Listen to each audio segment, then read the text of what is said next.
All right, welcome everybody to the Conscious Hearts Workshop.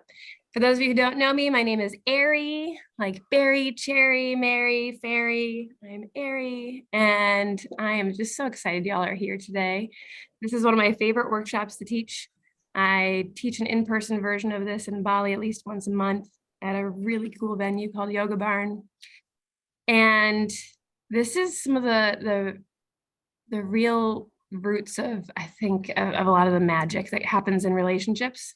And so we're going to dive into all of that in just a minute, but let's go ahead and get started.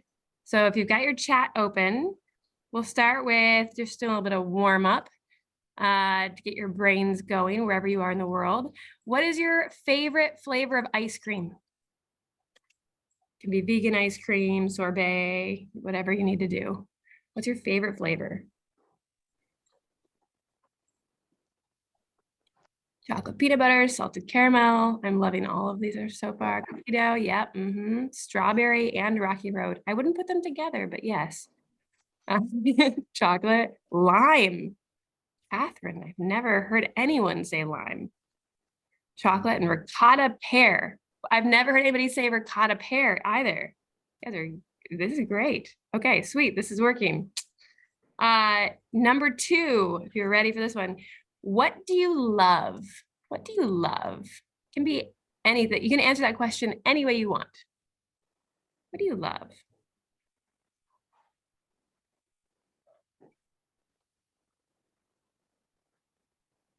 Oh, my baby boy, dancing, trees in the ocean, motorsports, traveling. Awesome. Canoeing. This is so fun. I love seeing fluffy dogs. Sitting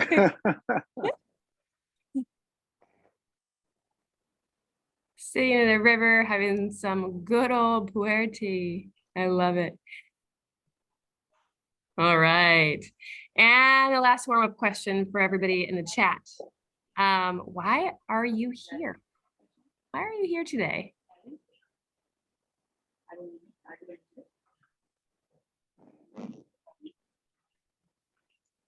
I'm going to mute you all just for a minute, but you can unmute yourself in a second. Curious, deeper connection to learn. Oh, and there's a heavy heart in here. And curiosity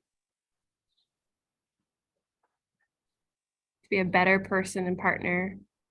Because we love you and your work and support his and my support has changed our relationship so much. Monica, how do you do the text? I want to text something. Okay. He's gonna open that up. All right. Thanks, guys. Thanks, Batman. How do I text?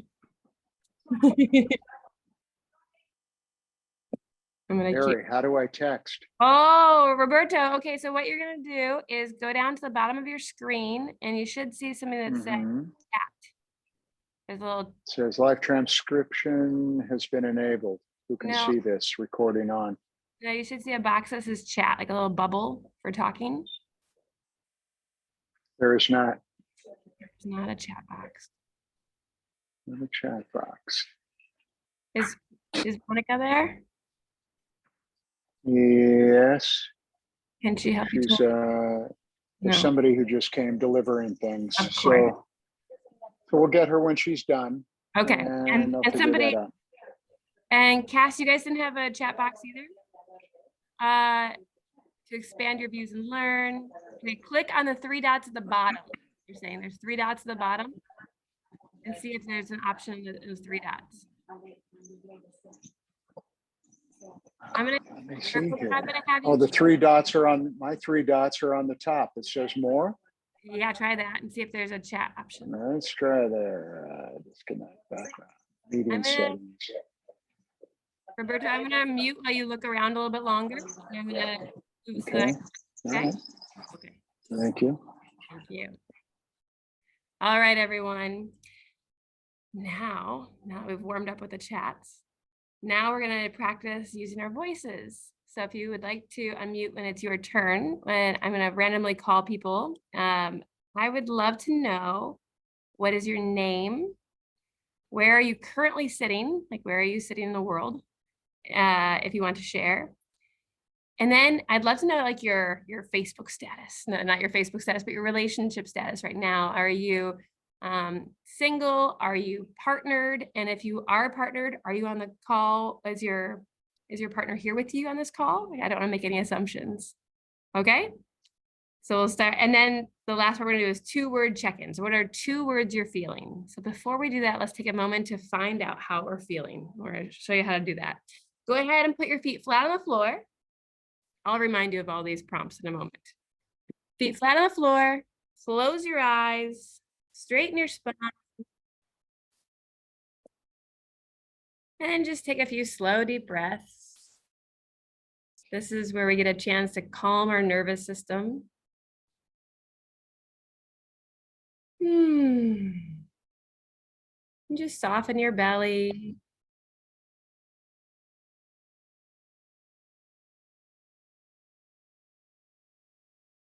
Roll your shoulders back and let them drop.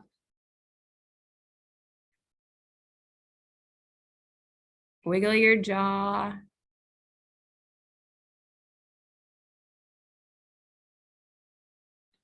And then from this place, gently scan your body and notice what emotions are present. And see if you can identify where in your body you're feeling them without attaching judgment or a story. Just notice, maybe it's like, oh, I feel some anger in my belly, some fear in my throat, some love in my heart. Just noticing, what do you feel? And it's okay to have lots of emotions at one time.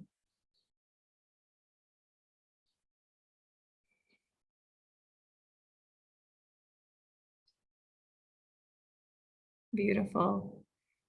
Just tuning in and asking yourself, what are my 2 words? If I was checking in right now, what are the 2 main words that would describe how I'm feeling right now? And in just a moment, we'll go ahead and do this together. So when you're ready, go ahead and take a breath in, reaching your arms up. And exhale with a noise. We're gonna do that 2 more times. Do that 2 more times, and I'm gonna encourage you to really make a sound in your throat, because when we make that noise, that exhale, the sigh almost, it really helps us relax our vagus nerve, which is what we want to do right now. So go ahead and receive a breath, reaching your arms up, and exhale with a noise. Oh, beautiful. Last one. Inhale. And exhale. Oh. Shake what needs to shake, wiggle what needs to wiggle, open your eyes and come back into this space when you are ready. Beautiful. All right, let's get to know each other. I want to play a little bit with all of us together. So you're welcome to unmute. You can unmute when it's your turn. You can also unmute right now if you're not in a loud environment. And I'm going to tell you the prompts again. 1 is you're going to be your name. I'm going to make sure this goes to everyone. 1 is your name. 2 is going to be your location. 3 is going to be your relationship status. And you can choose to reveal anything you want. And it's complicated also works. Or pass also works. So anything you want to do. And then your 2-word check-in. All right. So do we have a volunteer first, or should I call somebody out? Anybody want to go first? Okay, Renee, you're up. Hey guys, so my name is Renee. We're living in Bali. Our relationship status is engaged. We are engaged. And my 2 words are, I'm feeling gentle and very full, nourished. I think nourished is a better word than full. Yeah. Thank you. Elena, do you want to go next? Sure. I'm Shalina. I'm also in Bali, because if I wasn't, that would be really weird. My relationship status is also engaged. And my two-word check-in for right now is excited and content. Thank you. Thank you. Who'd like to go next? I'll go. Thank you. Hello, my name is Vito. I am also on Bali, on the East Coast in an area called Ahmed. I am married. And the two words that come to mind are contentment and curiosity. Beautiful. Thank you, Vito. Glad you're here. Next. Mike, are you ready? Yeah, I'll go next. My name's Michael, or Michael J. I am physically in Seattle, Washington, United States. I'm in my car right now because I've just dropped my daughter off at a rehearsal. So this was a nice time period to be sitting while I'm waiting for her to be doing that. And my relationship status, I am polyamorous, and right now I'm experiencing both a new relationship and an ending of an old relationship. So it's complicated. And with that, my two words are both sad and conflicted. Thank you, Michael. Good to see you. Yeah, and Mike, your turn. Oh, there's a Mike too. Hi, Mike. There's a Mike. Hi. Hi, Michael. Good name. Cheers. Yeah, Michael. My name is Michael. I'm currently in a place called Guamatun in Mexico, which is about 40 kilometers from Merida, which is about 300 kilometers from Cancun, if that helps. I'm visiting my dad here, and my relationship status is partnered. I'm partnered with Catherine Henry, who's just down below me there in the box. My cat. And my two-word check-in is, I guess I'm a little anxious and a little excited. Good to have you both here. That's really great. Thank you. Kat, are you up to going next? Sure. Hi, Kat. I am in Montreal at the moment, in a relationship with Mike. And my two words are sad and worried. Thank you for being here. Okay. Let's see. Penny, you want to go next? Hi, I'm Penny, and I'm also in Seattle. My relationship status, I don't really know what it is. Officially single, but not in a relationship with somebody. Yeah, it's complicated. And two-word check-in is hopeful and anxious. Thank you. Thank you for being here. Let's see. Tim and Christine, are you ready? Can do. So I'm Tim, Christine. We are on the flanks of Pikes Peak in Colorado, USA. Oh. And relationship status, we're married. Yep. Working out well. And two-word check-in for myself would be currently stressed and tired. It's a unique time for me. And for me, it'd be excitement or excited and hopeful. Thank you both for being here. All right. I don't want to pronounce it wrong. Is it Opheli? Would you like to introduce yourself? I'm not sure. And if you can't do audio for some reason, you're welcome to type it in the chat. And if anybody wants to pass, again, that is a completely optional. Hello?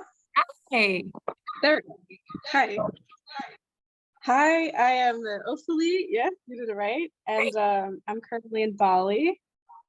And my relationship status is I'm in a relationship with Cass. And my two words would be nervous and curious. Thank you. Thank you for being here. Cass, do you want to go next? Hi. Yeah, I'm Cass. We are in Ubud, and we're in a relationship. and I'm okay. And okay. Okay. Leave it at that. Thank you. Thank you for sharing. I'm glad you're here. Oh yeah, you want to go next? Yeah, I can. Hi everyone, I'm Oya. I'm in Bali, in Canggu. Now I'm single now, and I'm really curious and excited for today's workshop. Thank you, darling. Good to see you. All right, I think we've just got Laura and Catherine. Do either of you? Let's see, Laura, are you available? Maybe not. 3, 2, 1. Okay, and Catherine, are you available? 3, 2, 1. All right, I'll take those two as passes. I'm glad you're both here too and able to participate in whatever way feels right for you. All right, so let's dig in. It's great to have everybody here, and I love seeing the diversity of the group, and this stuff is for everyone. So let me tell you a little bit about myself in case you don't know. Eri, you forgot Roberto. Oh my gosh, Roberto, how did I forget you? Oh my goodness. Oh, darling. Thank you, Renee, for unmuting and telling me. Roberto, I'm so sorry. Please, darling. I'm saving you for last, the big grand finale. Story of my life. Oh, okay. Well, I'm sorry. I am Roberto. We are in a very interesting dynamic right now with my couple. We've been together 14 years and now made the decision to move to Bali. I'm in Bali right now. We have a 7-year-old daughter. We're living together, the three of us, but we sleep separately. We have no physical relationship, but we've got along better in the last 8 months that this dynamic has happened than we have in our 14 years together. But, you know, I still hold out hope. You know, all this can be one way or another kept healthy and happy and wholesome. I guess I could say that I'm conflicted by everything going on, and I'm also quite anxious about, you know, needing something, and I don't know what that means right now. So one of the reasons we're here, insights. Thank you so much. And I apologize for skipping over you. No, it's okay. Last but not least. Last but definitely not least. Thank you for sharing that. You're welcome. Yay. All right. So let me do a brief introduction. I'll try to keep it short and sweet, but if you are unfamiliar with me, my name is Eri. I'm married to an amazing man named Jamin Patel. And we've been together for over like 8 years or something now. We get married every year, every calendar year. I'll tell you more about that later. And we have 2 beautiful children, ages, I don't know what they are now, like 6 and 7, somewhere around there. So we decided very quickly that we wanted to be a family and start a family, and it was awesome, and it still is awesome. And Jamin often jokes that if he wasn't married to a relationship coach, that he'd be divorced by now. And I think that's pretty hilarious, because I think that had we not had really great support and learned the tools that we learned along the way and worked with amazing professionals, that yeah, relationships are just hard. And I don't know, it's really hard to survive. And so I've just been learning so much for myself, my own journey, and trying to share that with others. And then I've been doing relationship coaching now for about a decade, maybe more. I'm the author of a book called Relationship Agreements. And tomorrow it's released on Audible, which is really exciting. My husband and I narrated it together, which is cool.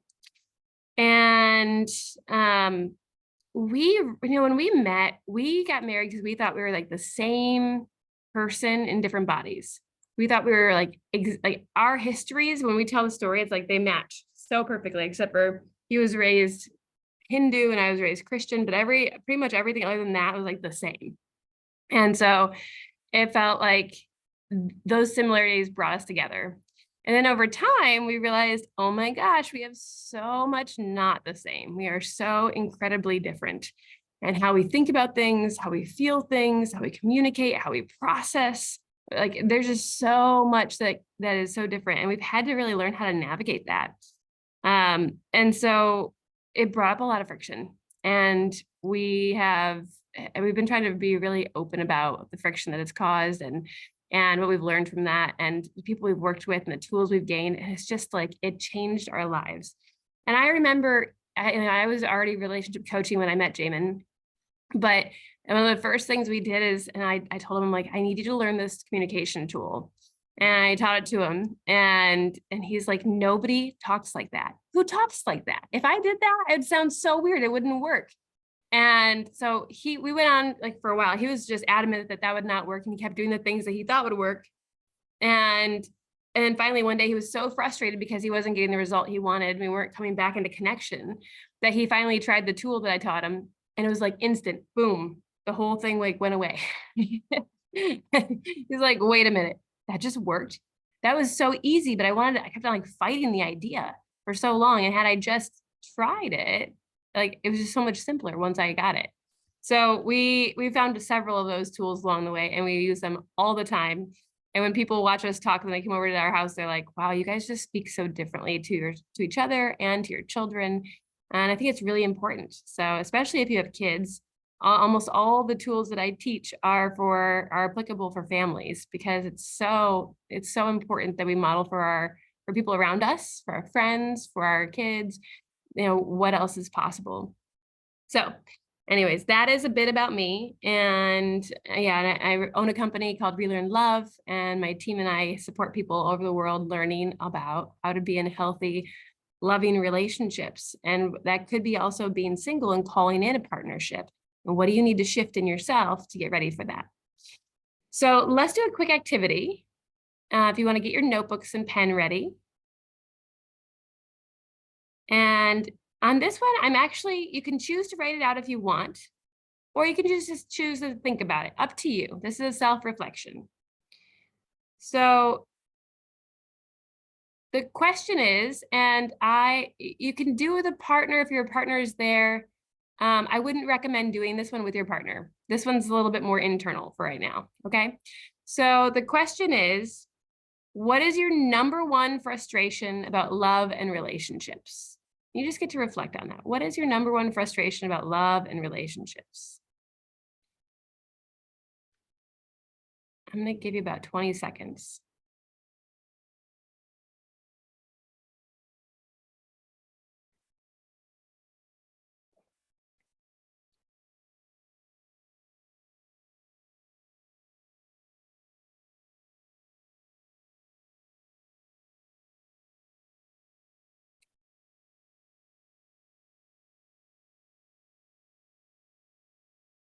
Okay, everybody have an answer? Great. So now we're going to think about, what does that mean to you? So you're going to ask yourself, what does that mean to me? So if I think, okay, my number one frustration on love and relationships is that so my partner is so emotional. Then I ask myself, what does that mean to me? What does it mean that to me that it bothers me so much that my partner is so emotional? Maybe I'll think, oh, it's just really like, what does it mean to me? It means that maybe that they need me more, or that they're too much. So what does it mean to you? Take it to the next layer. Whatever your number one frustration around love and relationships was, what does that mean to you?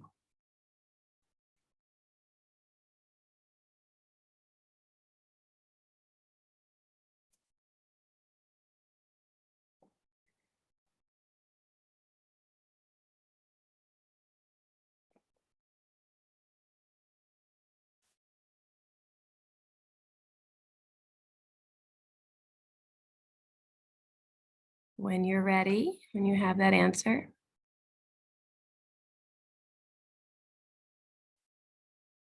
we're going to peel back another layer. Now that you have that answer, what does that mean to you?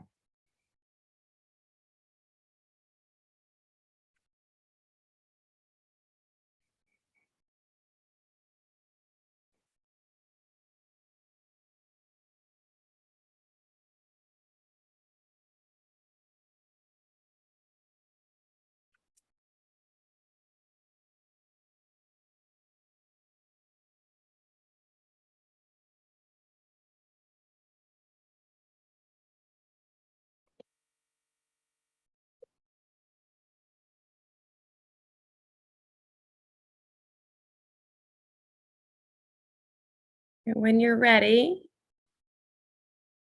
if you're feeling complete, like if you found something that really hits home of like, whoa, that is surprising to me of where that came from, then you can stop.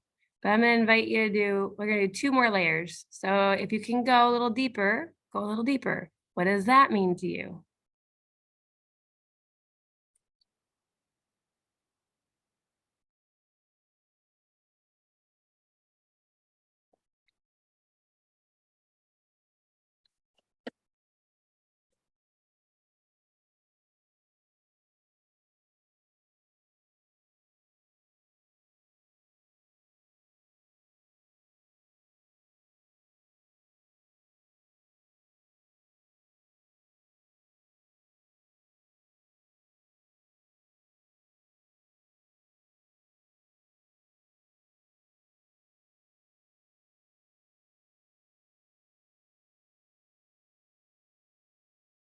And if you're available for 1 more layer, see if you can go any deeper. What does that mean to you?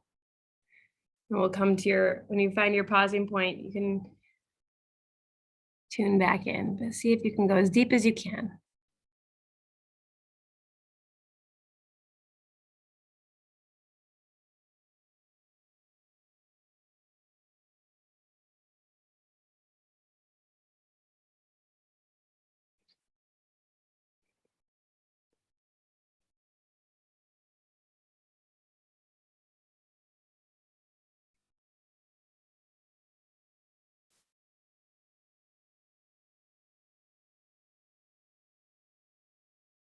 All right.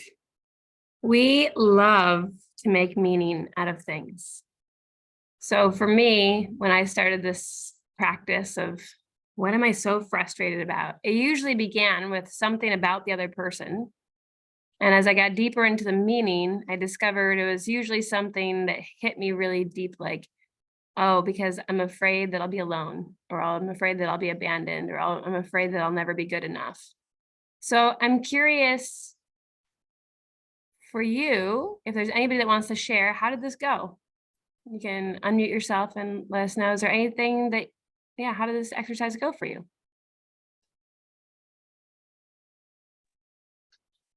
Was anything surprising? Can I start, Eri? Yeah. It was interesting. I had a little bit of a block. I could feel at one stage. I was like, what is the next layer? But the first layer was that I never do it right. Mm-hmm. That was my number one. Like, like whatever the fuck I'm doing, it's never good enough in this way. And the next layer was like, what does that mean to me? And that I feel criticized. And then the next layer was that I don't feel encouraged in how I show up. And after that no matter what I try, it will never be good enough. And then the last layer was, it was interesting for me to reflect on, why should I even try when I don't do it right anyway, or when it doesn't even matter how I show up, you know, like it was almost like this. Yeah, it was an interesting insight for me to see.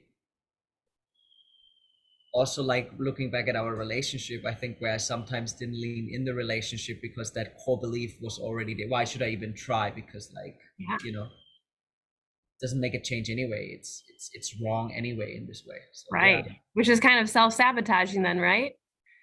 Yeah, for sure. Those stories that run in the background. It's crazy. Yeah. Thank you for sharing. Anyone else want to share any insights or what your path was? Penny?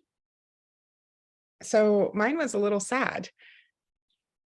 Yeah, so frustration about love and relationships, not being seen. And what does that mean to me? Well, kind of just, I guess, defined it. They love the idea of me, but not the real me. And so what does that mean to me? That I'm being used.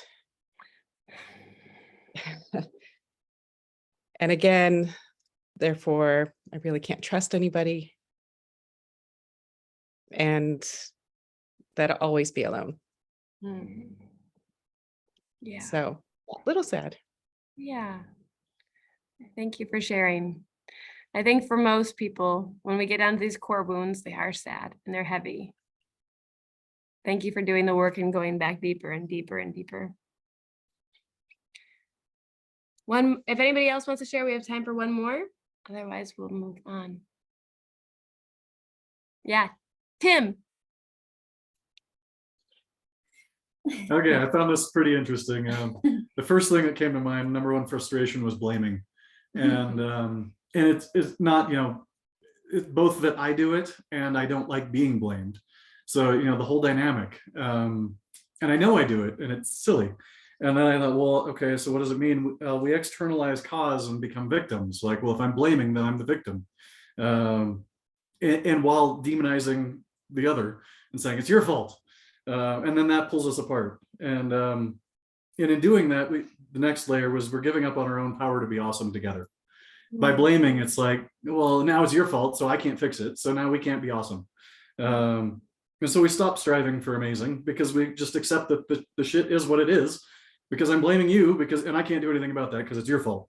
And the last layer was that it limits the possibilities of us. And I kind of take that back to the beginning and be like, but I do this.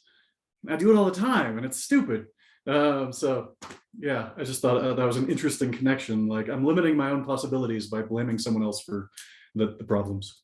Thank you for sharing that. Thank you for sharing that. Beautiful. Oh, so this is a little practice I invite you to take with you.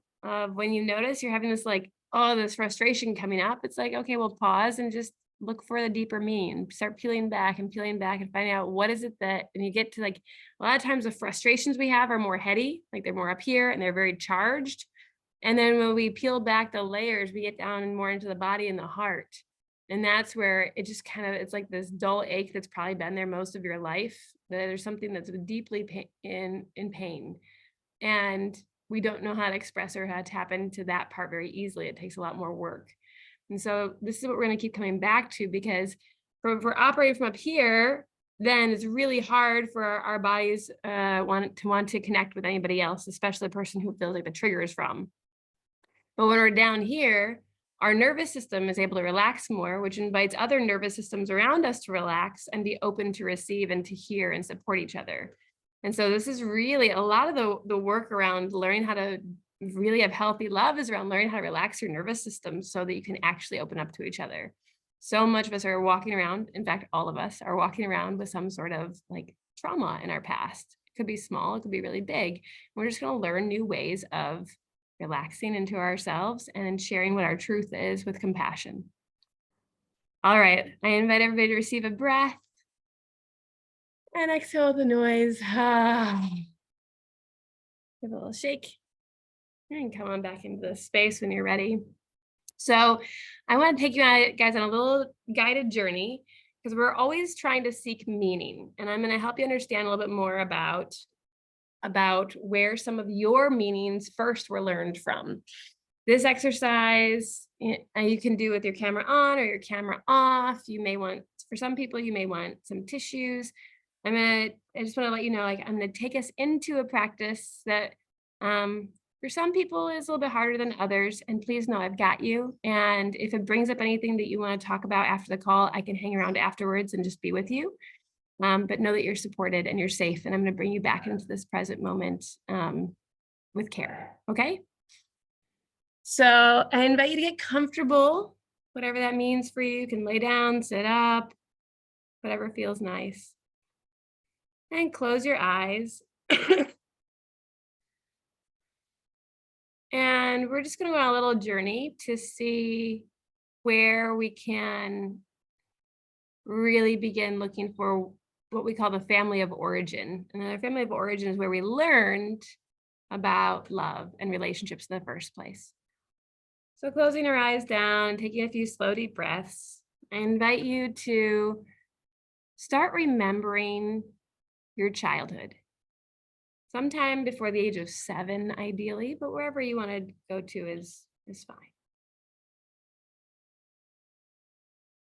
And just start remembering, reflecting upon what was it like that you saw, what did you see modeled around you? How did your parents or caregivers act? How did they show love to each other if they were both around? Or not show love?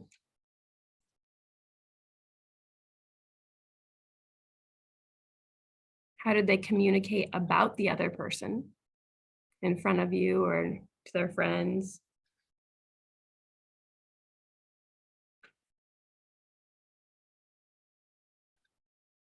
How did they handle conflict?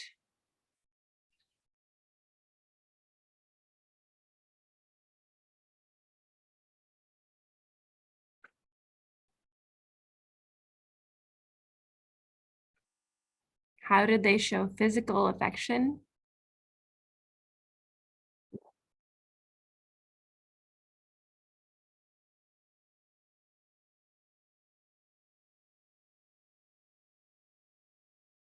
How did they handle their own emotions?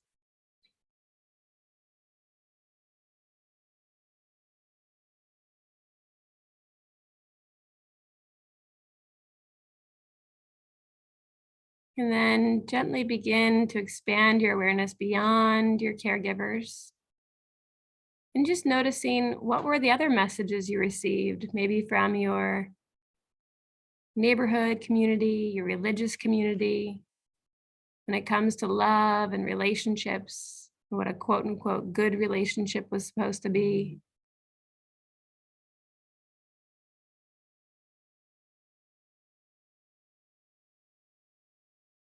And expanding that out to what did the movies and music and media tell you about love and relationships?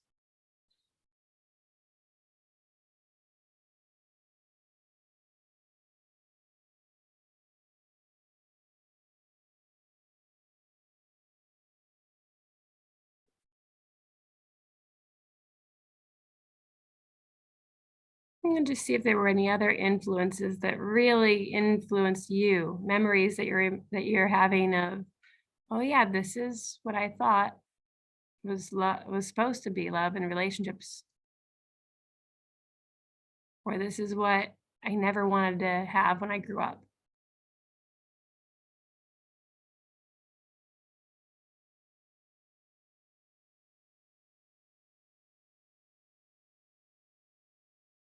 And now when you're ready, I invite you to just start maybe wiggling your fingers and slowly allowing yourself to remember that you are no longer that child, and that you are an adult in this body right now in this workshop. You can slowly peek your eyes open and just look at the floor in front of you or the wall in front of you. Just allow some light in and feeling yourself now. You are here, you are safe, you're an adult. And we can use these memories, we can use these as tools for helping us uncover what's been holding us back in having the love and the relationships that we actually want now. And when you're ready, go ahead and receive a breath, reaching your arms up and releasing, shaking it out, shaking it out.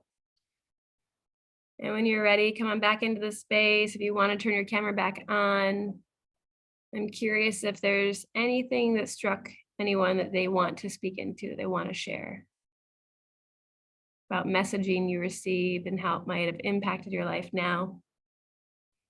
Vito.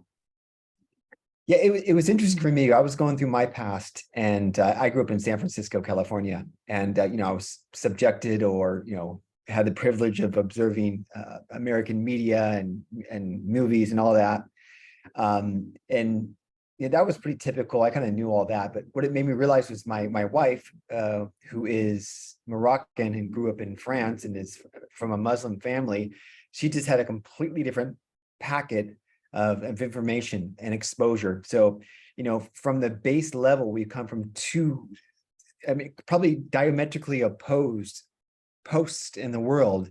Wow. And it just makes me realize, you know, there's a lot to do in terms of communication and trying to find sort of shared experiences and examples that we can build on to have this sort of general understanding. Yeah, beautiful. Thank you for sharing that. Anyone else like to share?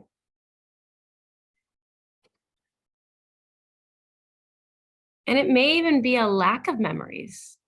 I've had several people now come through like, I don't remember anything. Yeah, Roberto, what is that like for you? Oh, your sound is muted.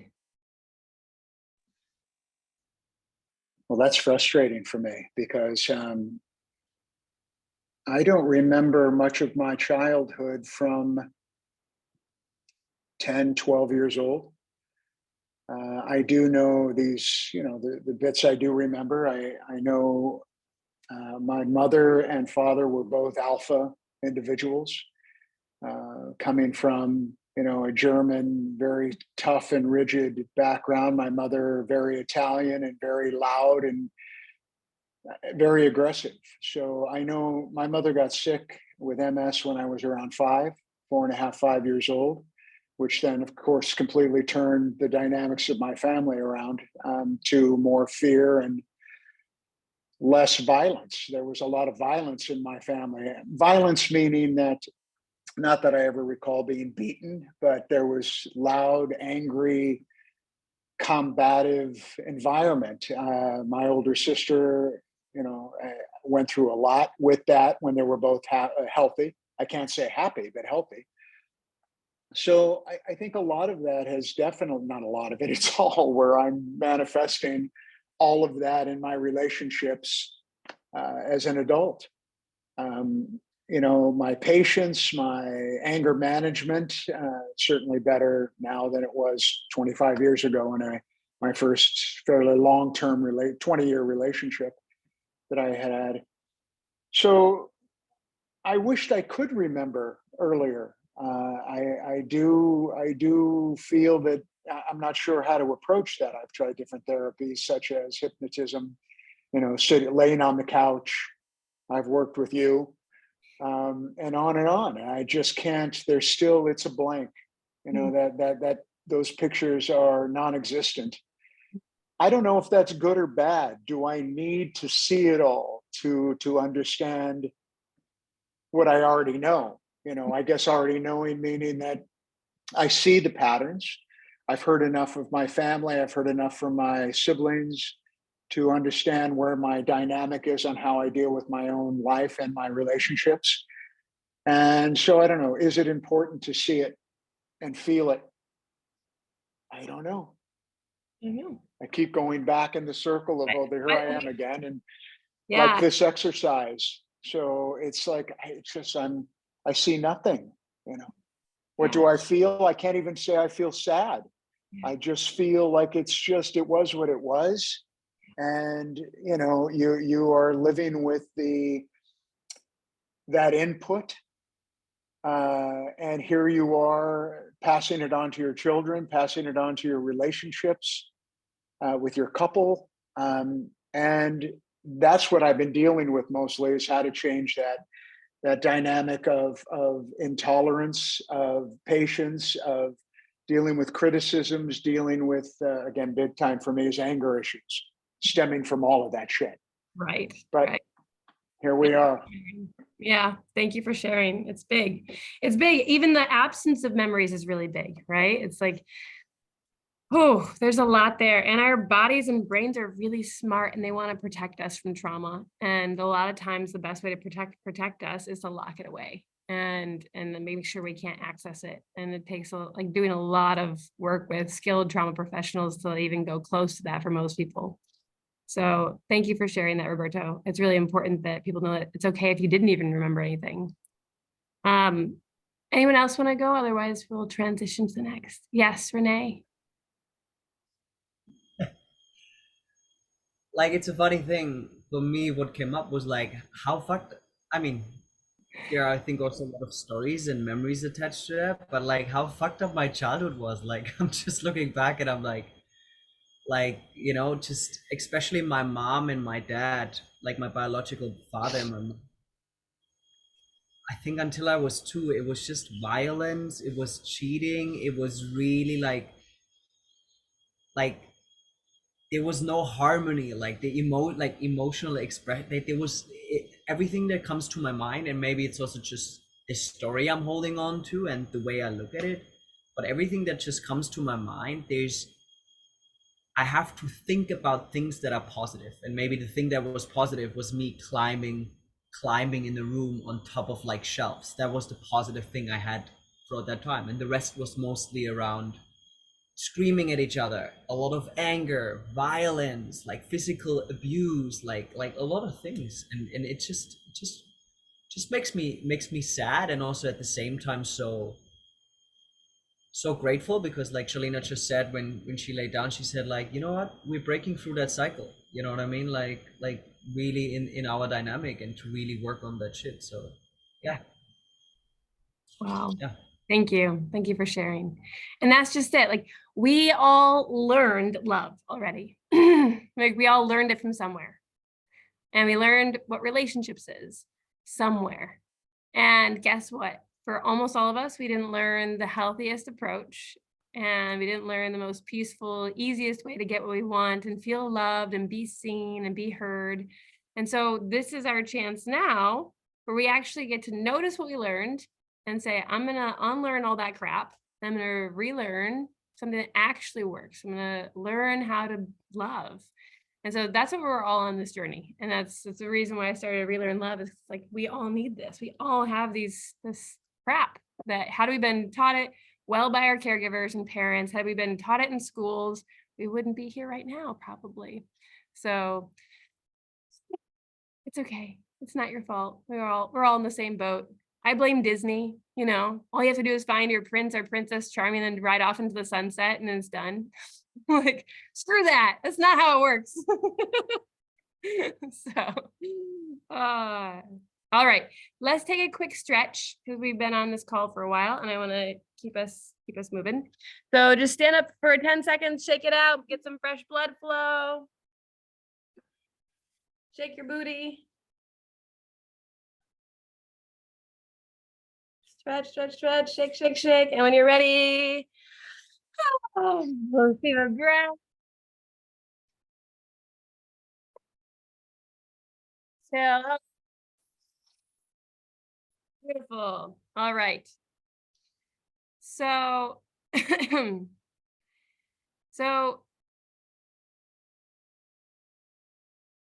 I'm curious about what tools you have already tried that haven't worked yet.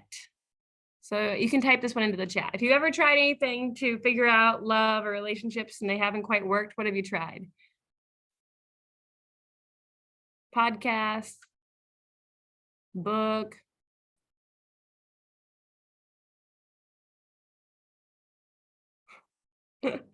I blame Hallmark. Yeah, Hallmark does that too. Counseling.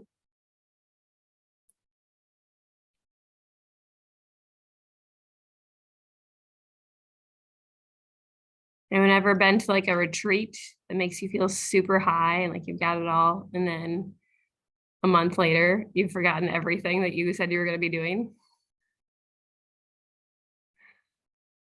It happens. Any other things you've tried? Tantra retreat.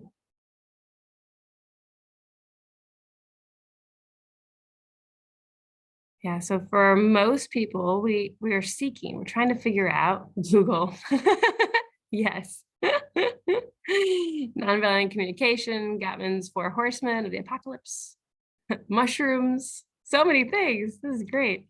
For most of us, we keep trying. We're trying to figure out this thing, but it doesn't actually get to the heart of it because, and listening to Esther Perel, I mean, these things can help, but they're all Band-Aids.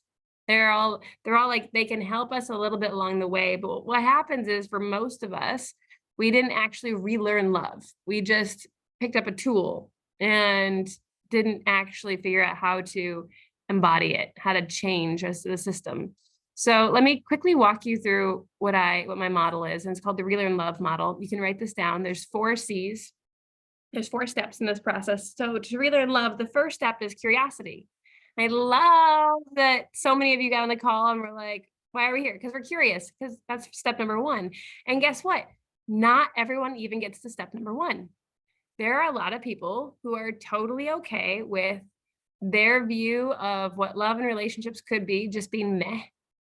There are people who are in partnerships and they're not happy, but they would rather just do Netflix and sleep than figure out like what's going on. And if you do Netflix and sleep, I'm not bashing that. It's good once in a while, just not as a regular. As not as a numbing device or an ignoring. And I know you guys don't do that. I know. So step number one is curiosity. So get curious. If something doesn't feel like what you want it to feel like, or it's not working the way you want it to work, just start to get curious. Like, I wonder why this isn't working. I wonder if there's a different way of doing it. Second step is to cultivate knowledge. So in cultivating knowledge, this is where you're going out and you're actually learning tools that work. There are lots of tools out there. Not all of them work. It's just like my dad used to say, my dad runs hospitals, and he's like, just because there are lots of doctors doesn't mean they're all good doctors, right? It just means they pass their exams at school. And so you have to find the right fit for whatever you're looking for. And so finding the best tools that actually work, especially ones that have been practiced or have science behind them, or those are the ones that are what to turn to. The third step, and this is like the cultivating knowledge is really up in our head, right? We're like bringing information in, we're listening to the podcast, we're reading that blog.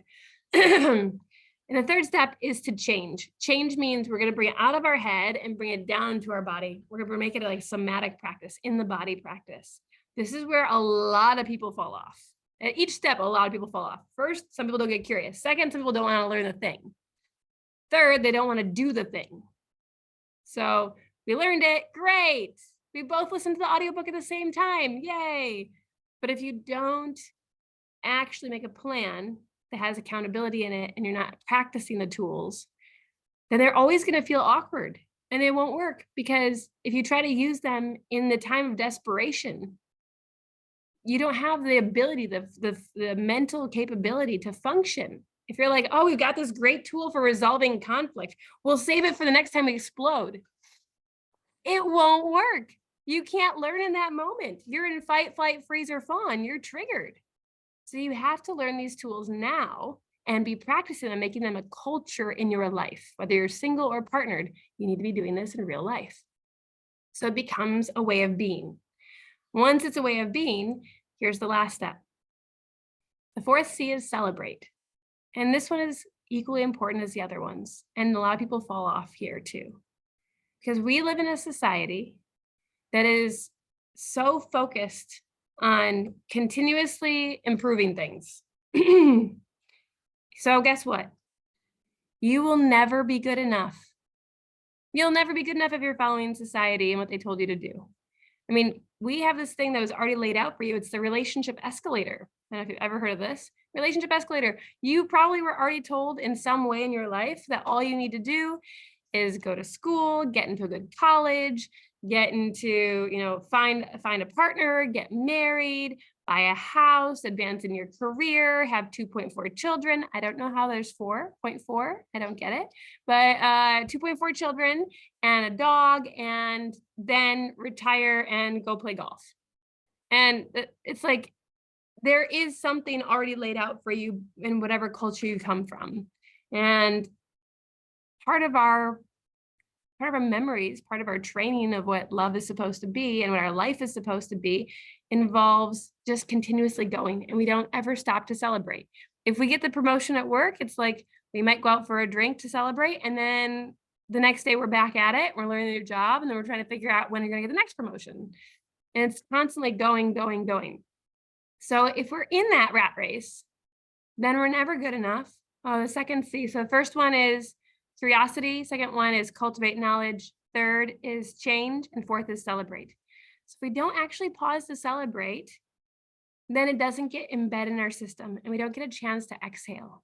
We're just constantly holding so much. And our bodies want to chill out. If you're in partnership, you want to celebrate with your lover.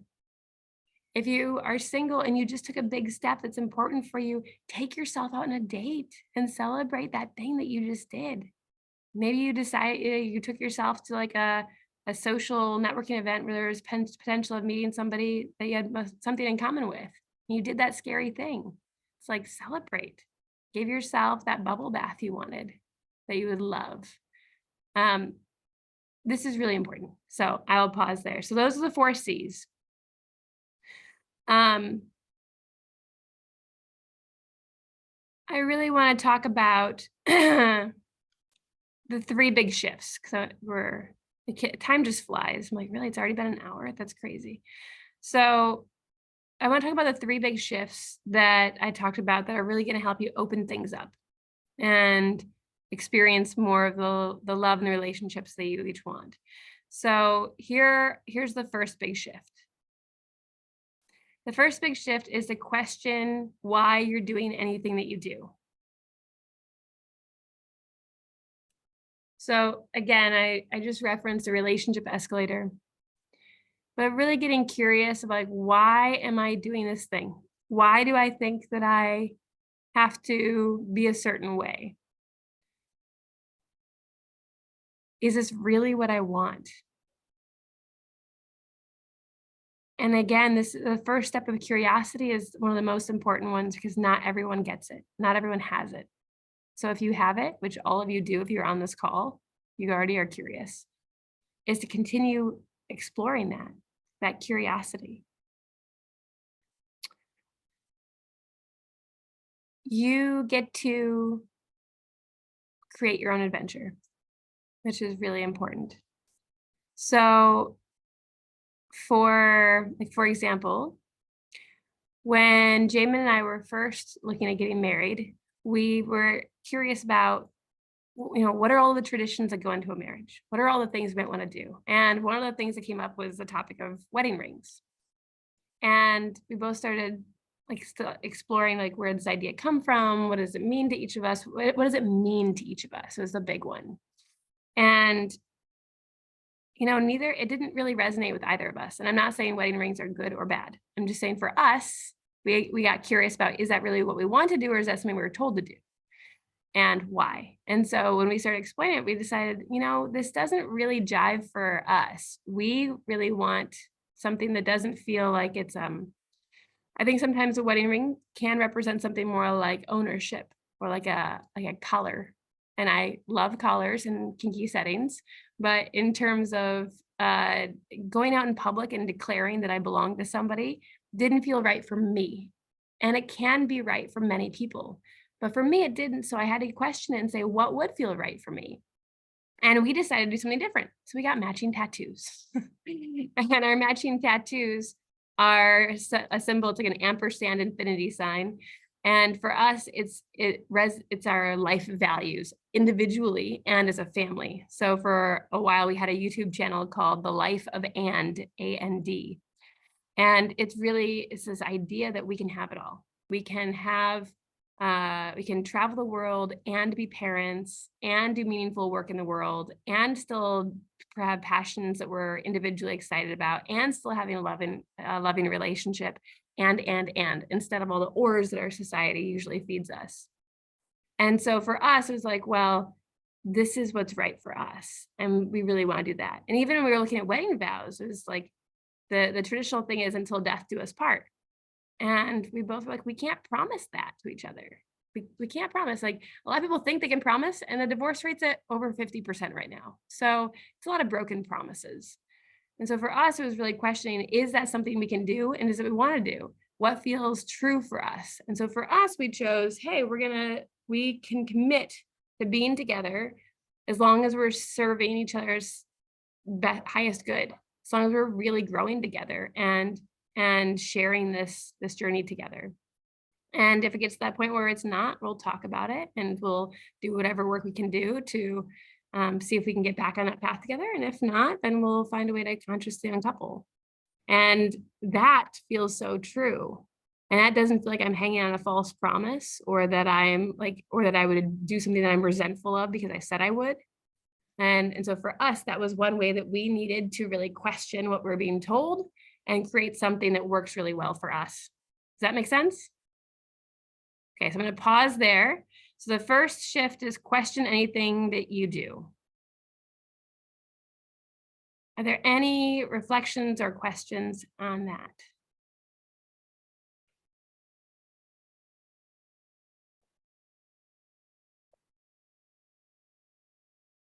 If not, I'll move on to the second shift. All right, let's receive a breath. This is a lot of like me talking now. Receive a breath.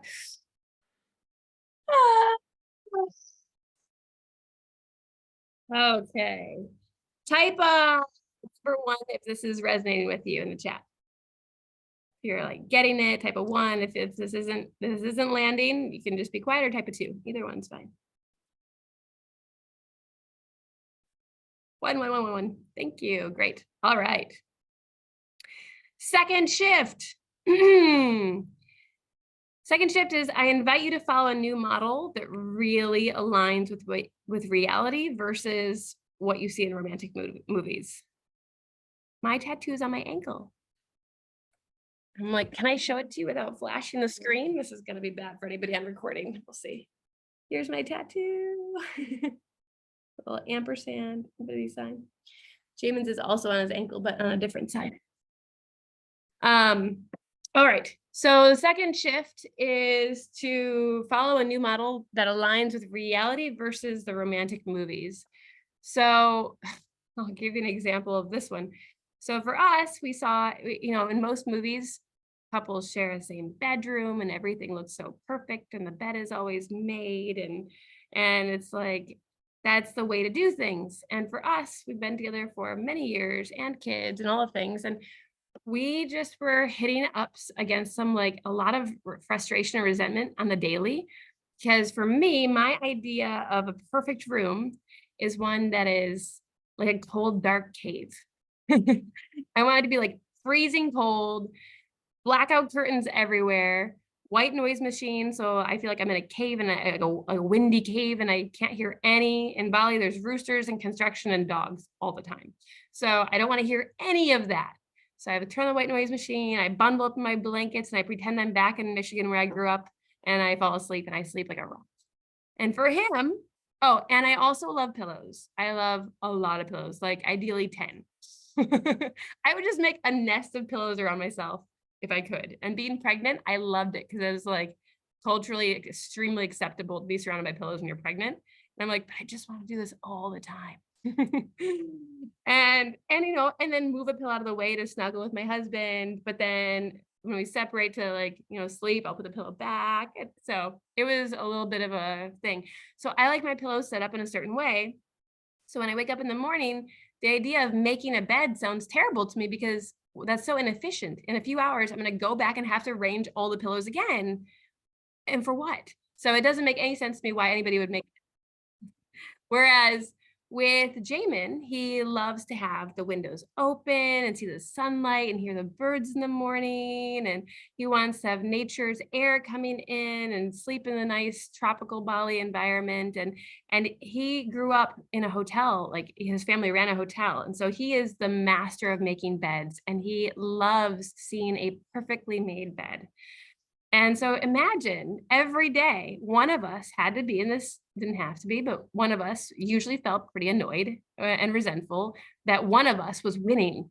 Because it was like one of us was getting the bed made or not. And so what we finally decided was like, let's try sleeping in different rooms. What would that be like? You're not supposed to do that as a couple. That shows like you're not healthy, you're not in a good relationship. We tried it and we loved it. And we felt so much more harmony in our relationship. We're like, whoa, what if we just made separate rooms? And we love it. And you know what? It didn't decrease our intimacy. It increased our intimacy because now we're feeling less resentful and it was more exotic and exciting to go on a date in your spouse's room. It's like, hey, I'm inviting you over for a date tonight. Oh, cool. And however he set up the date in his room was perfect because it's like going to somebody's house. It's like, oh, he set it up. Great. And you come over for a date at my place and set up in my way. And it was so beautiful. And not everybody can do that, depending on space. But there are lots of ways you can get creative and try. How can you have your own space or find your own rhythm and find your own sovereignty? Because sovereignty is really important in relationships. And I'm sorry, but most of us swallowed this pill that is so toxic, this idea of all you have to do is find your better half. They're whole. You are whole. There's no such thing as a better half. And why would you want to be with a half a person?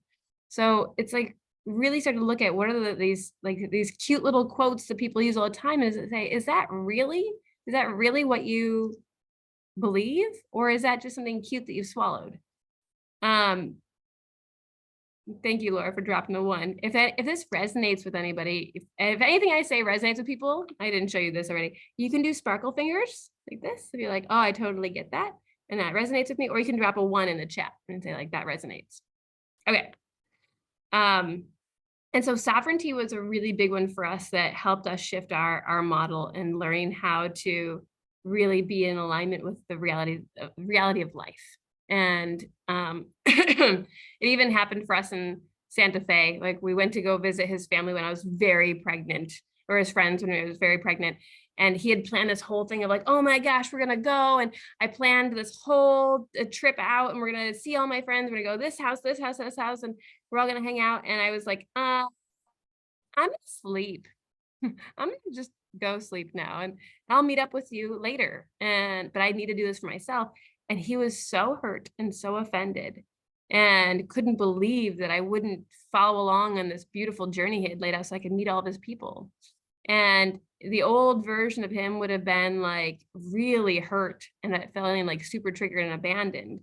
But because we've been practicing more of leaning into sovereignty and asking for what we need and finding a middle ground, a meeting spot, he was like, okay, let's see what happens. She said she's going to show up later, and I'm going to go see my friend still. And he went, and they had an amazing drop-in, and they talked about things they probably wouldn't have talked about if I was there, because, you know, the level of history they had. And they got to do that. And then I showed up once they were already like reconnected, and it was so beautiful and perfect. And I got my nap. So everybody's needs were met. It didn't have to be a matter of sacrificing. But if I only go along with something for people pleasing or trying to like take care of somebody, the caregivingness, I have a very high caregivingness side. So I have to question, am I doing this because I really believe that's the right thing? Or am I doing it just to take care of somebody else, which usually results in things like resentment and frustration. It's like, how can you own your desires and speak into it? And this is a part of really creating a model that aligns for you. Is this making sense? So number 2, create a new reality. I like that. Thanks, Charlene and Renee. Okay. Any questions or reflections on the second shift that anybody wants to share?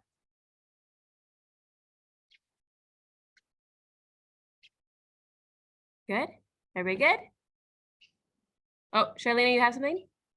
I have a question. Like, could you recommend like maybe some journal prompts, or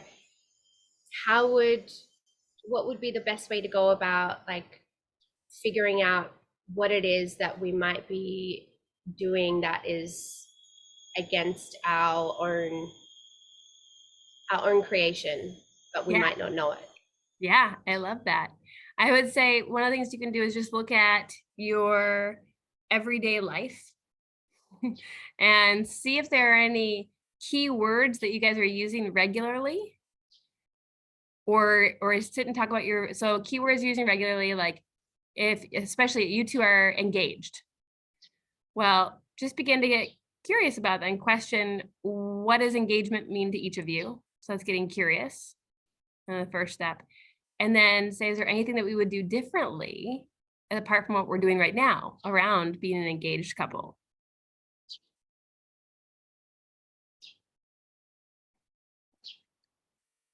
Make sense? Yeah. I was in a long-term relationship once. It was amazing. And we were together for many, many years. And he's also the contributing author in my book. And we were very proactive in our relationship. And we had an amazing therapist we were working with. And I remember going to sessions and talking about how like we support each other And he would talk about how he's supporting me, and I talk about how I want the support, and I talk about how I'm supporting him, and like, and as the last session that we had together, whereas all of a sudden everything clicked when I was like, wait a minute, what does support mean to you? Because you've been saying that you want support, and then now you are supporting me, but what does it mean to you? And he gave me his definition of support. And it was like this like twist in movie plot where like, oh my God, the whole time I thought he wasn't giving me support, but he was in his definition. And the whole time I thought that he was understanding what I was asking for because I was saying support, and he was saying yes. And then I gave my definition, and they were two totally different things. Totally different things. So it's like, even if you think you're speaking the same language, and that there are people on here who are not from the same language, native language, right? So that makes it even more complicated, but ask them meaning. Ask them meaning. And if you're single and you're creating your new reality, what is it that you want? What is it that you've been dreaming of? And is that realistic? And if not, then what would you shift? And really looking for what would your new model be? Because when you start dating, you want to find somebody who's open to creating a whole new world with you instead of just following along. So starting to know yourself now and starting to question that and get clarity is really important. All right. Third shift is really immersing yourself in who you want to be.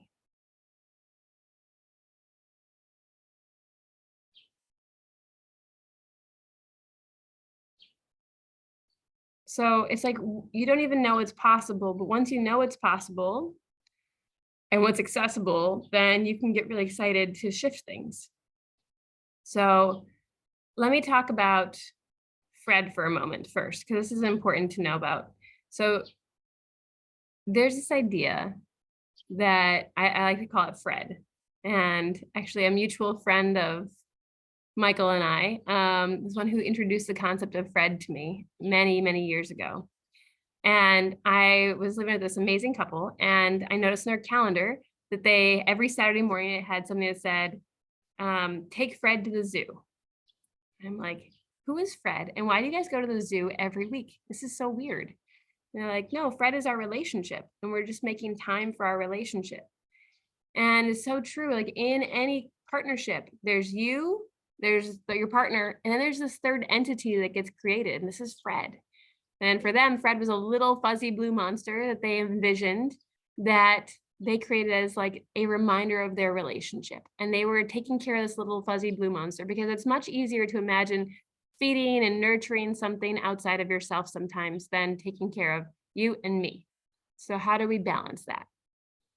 So really starting to immerse yourself and talk about, what is your Fred? What is the relationship calling for right now? And when I say immerse yourself, it's immerse yourself in what is it that you want to be.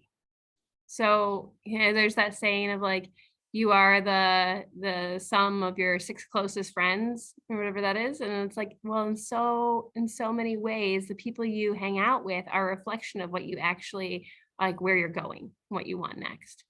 So I was talking with a friend of mine a while ago, and she's like, if you want to be a millionaire, you need to hang out with millionaires and see how they live and how they think and ask good questions and like be involved.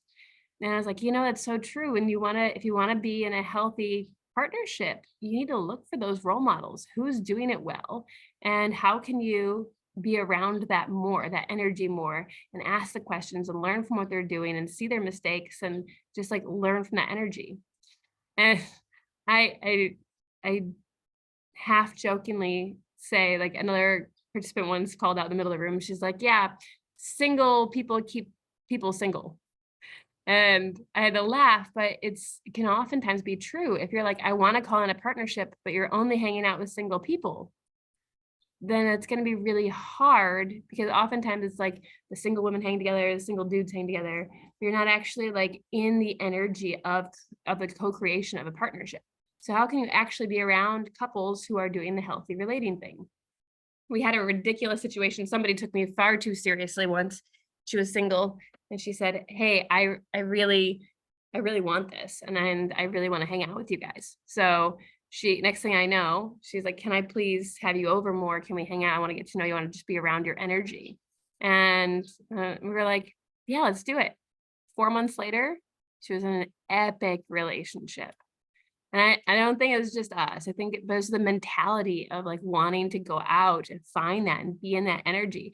It's like, what do you want to do? Go seek that out and immerse yourself in that, and bring that energy to your friend, whatever your friend looks like. If you're in a partnership, talk about, what is your friend? Is it a fuzzy blue monster also, or does it have a different name and a different way of just being nurtured and looked at? And the other way you can immerse yourself is just continuing to grow and cultivate that knowledge. So how are you, listening to the podcast or reading the really helpful books? It's those things that are can help you grow and shift and change your perspective on what you want. Okay. Any questions on any of those 3 shifts? So I'll type in the chat. In 3, immerse yourself in your, I'll say desires. I'll say that, desired future. So what is it you want to create? Go immerse yourself in that. I have a question. Yes. On number 2, Yeah. you say follow a model that aligns with reality, not some story. Yeah. How do you know when it's a story that's taking over your perspective? Great. I think this is where the exercise of meaning, I remember we did that, what does it mean to you, can be really, really helpful. So when you're in that situation, you're like, oh, I really, really, really want, I'm trying to think of an example right now, but I'm going to go to a wedding because it's easiest. I really, really, really want a white wedding dress. And it's like, okay, cool. And it's fine for you to want anything you want. Their desires are beautiful, but just start to explore, why do I want it? Question it, like, what's really there? What does that mean to me? What does that mean to me? What does that mean to me? And it's almost like playing a game. And I really recommend that couples make this a game, where it's really can be a fun way to explore for your, not even couples, anyone. Make this a fun game where you're like, I'm just going to sit and be creative and contemplate why I do what I do. And you can also start to flex your muscle of awareness by just intentionally creating even 2 minutes a day of like, where am I feeling anything out of integrity? A lot of times when we start being really aware of, oh, I call it a wobble. If something feels like a wobble to me, it feels like out of place a little bit, like, oh, it's not quite what I want. Then I get to question, like, what's going on with that? Why do I feel a little bit out of alignment? Whatever just happened, what does that mean to me? So I can unwind it and wonder if I'm playing old programming. Because as Jamin likes to say, at a point in time, you are either in pattern or practice. And pattern is when we just keep doing the same things we've been always doing. This is writing the old stories, writing the old narratives. But when we become aware and we wake up to like, oh, this isn't working for me, I'm not getting what I actually desire. And that's another great way to tell, is this really working for me? If you're not getting what you desire, then it's not working for you. So then we can shift into a practice. What do I need to learn? How can I get curious and cultivate the knowledge and really apply it, really make the change so that I get what I want? And that's where we can really make that shift. Cool? All right. All right. So, anything else? Otherwise, cool. And I would love to just take a moment and take a moment to think to yourself first. Everyone think about, what was something that landed for you today? What was one of your key aha moments or takeaways from what we shared today? So take a moment to reflect. And then in a moment, we're going to come on the group and just do a little bit of popcorn style sharing of like what really resonated or landed. And then I'm going to save time for lots of Q&A at the end, because usually there's a lot of questions.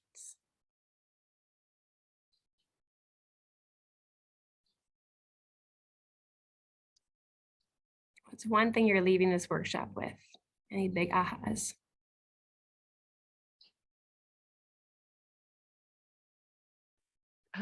Quick question.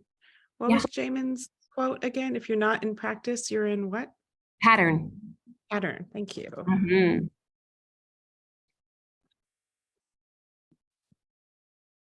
I guess that's mine, by the way. Great. Thank you for sharing. Anyone else want to share what was one big takeaway that landed for you today? What are you leaving with? This is a part, it's very important. Let me just say this really quickly. Taking the time to pause and think about what hit you and sharing it can be a huge part of the integration into your system. So you're not just consuming it up here, but you're actually letting it land, which is what I want. I don't want you to just consume, and then move on to your next thing you're about to do in your day or your night. But really let it land. What is it that resonated the most with you today? And share with others, because we can all learn from each other. And maybe it's going, if it is the same thing for you or it resonates with you, you can do this, okay? All right, Roberto.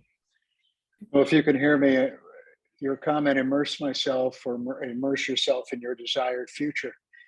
You know, it's a Tony Robbins statement or an Eri statement, but it's perfect for me. I mean, it's perfect. So I don't do it enough. You know, there's all these things we want, and okay, find those people that are doing that and emulate that. So it's perfect.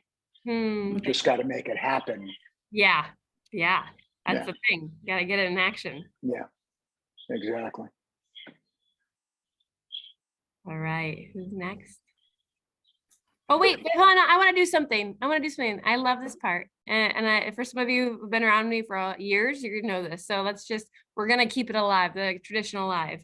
So when somebody shares something, what we're gonna do on the count of three, I'm gonna go 3, 2, 1, and we're all gonna take our fingers, we're gonna charge them up with some love and appreciation for the courage to speak whatever it is that the person is speaking, and we're gonna direct it towards that person. So it's gonna, when you direct it, you're gonna say awesome, like that. So we're gonna go, I'll do it one time to model it, and then we're all gonna do it together. And please unmute yourself for this part if you can. It makes it even more awesome. Unless like Eri's being creepy and whispering in somebody's ear. Like, so I'm gonna say 3, 2, 1, we go awesome. Okay. So this one's for Roberto. Thank you for sharing, Roberto. 3, 2, 1. Awesome. Awesome. Did you see what he did? That was it. Thank you, Roberto. Did you see how he modeled receiving? Okay, this is important.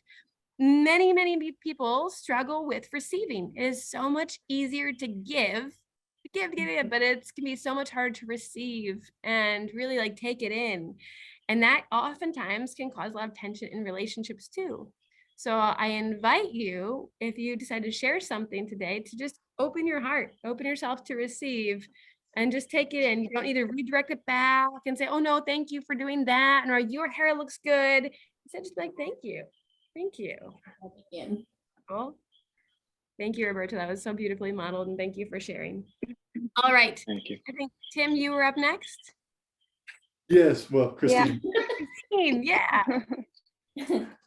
I think what resonated with me was celebrating. Like we all get into the zone of doing things and forget to celebrate ourselves and our partners. So I think that's a good thing to do. So. Awesome. And it resonated with me as well, just thinking about step number 3 in the process, like do a new thing. That's hard.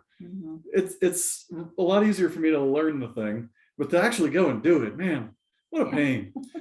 So when we actually manage to do it, it's worth celebrating, and I think that's pretty cool. And it's something, so we're gonna work on that, celebrating doing the new thing. I love it. Thank you. All right, let's send Tim and Christine some love. It's gonna be awesome. Remember, 3, 2, 1. Awesome. Thank you. All right, who's next? Anyone else want to share? I would like to share. So for me, the most thing I needed to hear was about not how to say, don't struggle to change a person, create, like don't change, just create. Because for me with my previous partner, it was a really big deal. Almost the same you shared about the bed and curtains and sounds and everything and the wake up time. So it's really nice idea not to like not trying to change someone, but to create something together. Yeah. Thank you so much. Thank you so much. All right. For Oya, 3, 2, 1. Awesome. I'm going to share one more quick story on that real quick, and then I want to take the next person. When I had my first love many years ago, we had this weird like wobble. We just couldn't find a way to make it work. But one of the things I love is I love when somebody pays for me at dinner. I think it's amazing. I love that feeling I get when somebody like throws down their credit card after we eat, and I'm like, oh, I feel so treated like a queen type thing. And I had this partner who would not pay for anything for me. And I'm like, why? Like, it's not that you have to, but like, I'm happy to like buy things for you. Like, what's going on? Like, and he said, I could never do that to you. And I said, why? He's like, well, because I don't want to take away your power. And he came from a very patriarchal society, and he saw like a negative impacts of that on his sisters and his mom. He's like, I want you to know that you're powerful. I want you to know that you can earn and that your money is important. And I was like, thank you. And I know that. And I still want to be treated to dinner once in a while. And so we talked about like, what does it mean to each of us? And we found the meaning of like, I like that show of care in that way.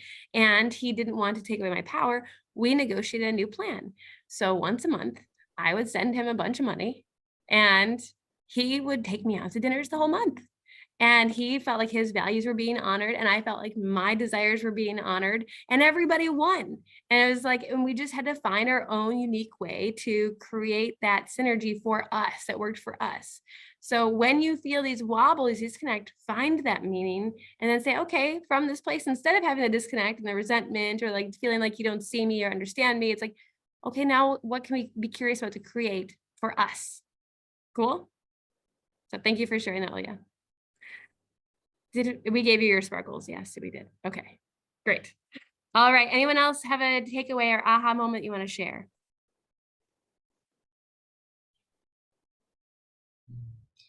I'd love to know if we can give you some sparkles. Oh, thank you. Can we do that at the end? Is that okay? I would love to receive. Thank you. Go ahead. I think for me, I love the question, why am I doing what I do? And I think it brings me back to, for me personally, brings me back to step back into my power of ownership, that I am the one who's creating my story, and I am the one who's also able to rewrite it and create a different reality for myself. So to not to give it away to anybody or society or my partner, but to, that I am the one who's actually creating it. And through my actions, the work I put into place and the practices, like, yeah. Beautiful. Thank you so much. Let's give Renee some awesome 3, 2, 1. Awesome.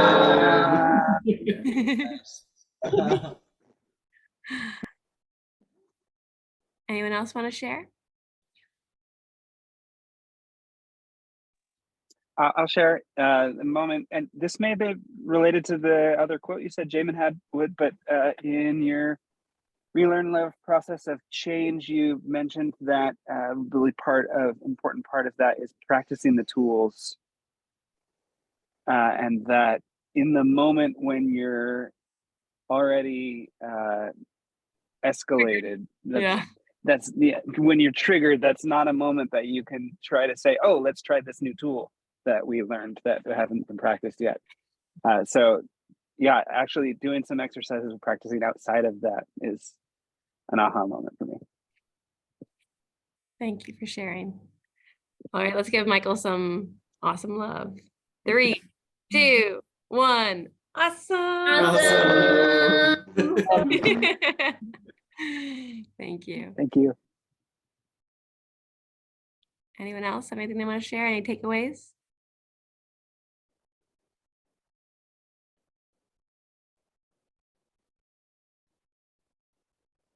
Three. If anybody who is not on their camera, you can just also unmute if there's anything you want to share.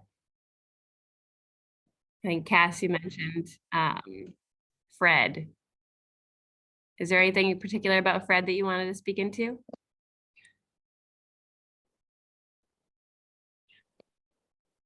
No, we'll just give Cass some love anyways for volunteering in the chat. Oh, he's connecting.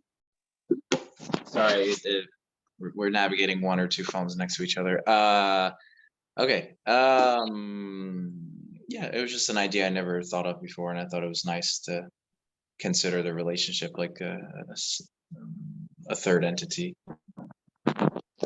Thank you so much. Let's give Cass some love. 3, 2, 1. Awesome. Beautiful. Anyone else want to share anything? Last call. All right. Charlena, would you please lead the I would be happy to receive your awesome love. Yay, I would love to. Okay, everyone, let's give Eri some sparkles. 1, 2, 3.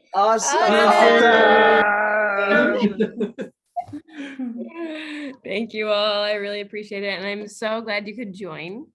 I would like to close this up with just a couple of things to think about and to let you know are happening. And then I will be sticking around for, we've got at least 20 minutes that we can do Q&A.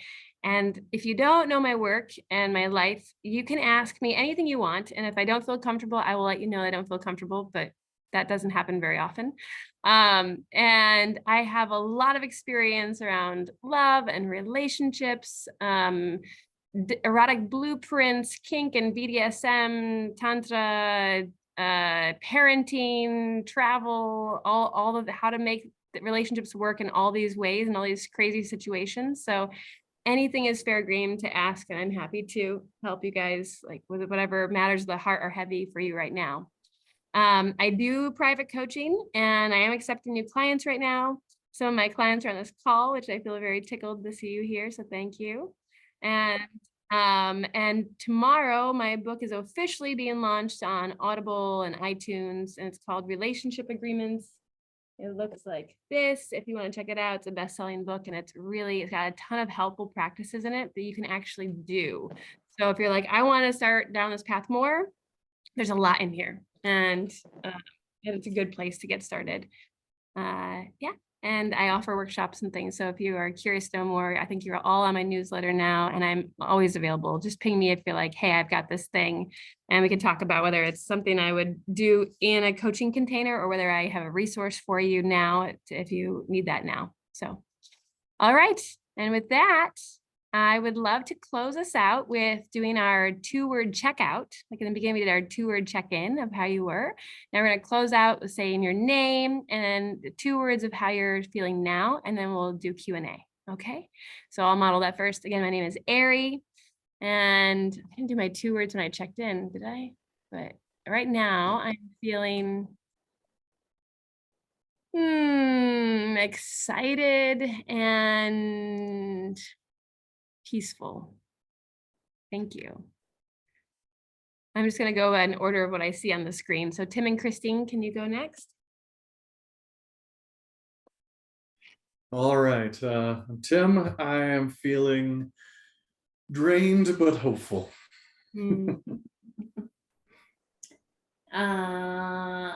I feel calm and I guess I don't know if this is a feeling, but ready to work on some of the items. Thank you. And I want to pause this. I would love to give everybody some sparkles on the way out because sparkles are important. And I thank you, Tim and Christine, for calling out. We missed sparkles for Penny. Oi, let's do this. Thank you. I love how people keep me organized. I like thinking of a million things a minute. Penny, I'm sorry about that. All right, so let's give Penny some sparkles first for her share. And then we're gonna give Tim and Christine some sparkles for being here and sharing so courageously too. So Penny, here we go. 3, 2, 1. Awesome. And now we're gonna do some awesome for Tim and Christine for being here and being courageous and vulnerable. Thank you so much for everything you contributed and just being you. 3, 2, 1. Awesome.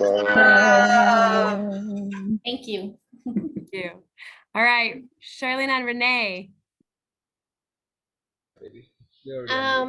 Hey, my name's Shalina, and my 2 checkout words are, I think they're the same.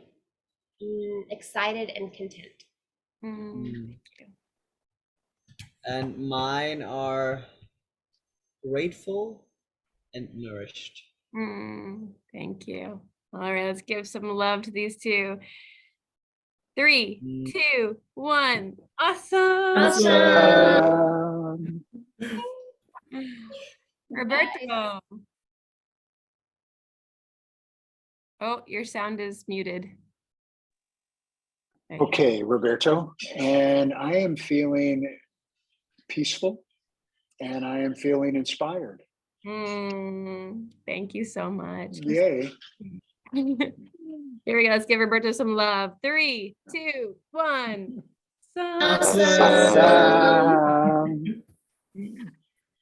Penny.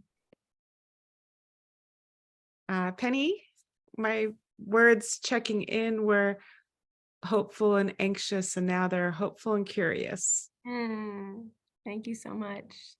I'm so glad you're here. 3, 2, 1. Awesome.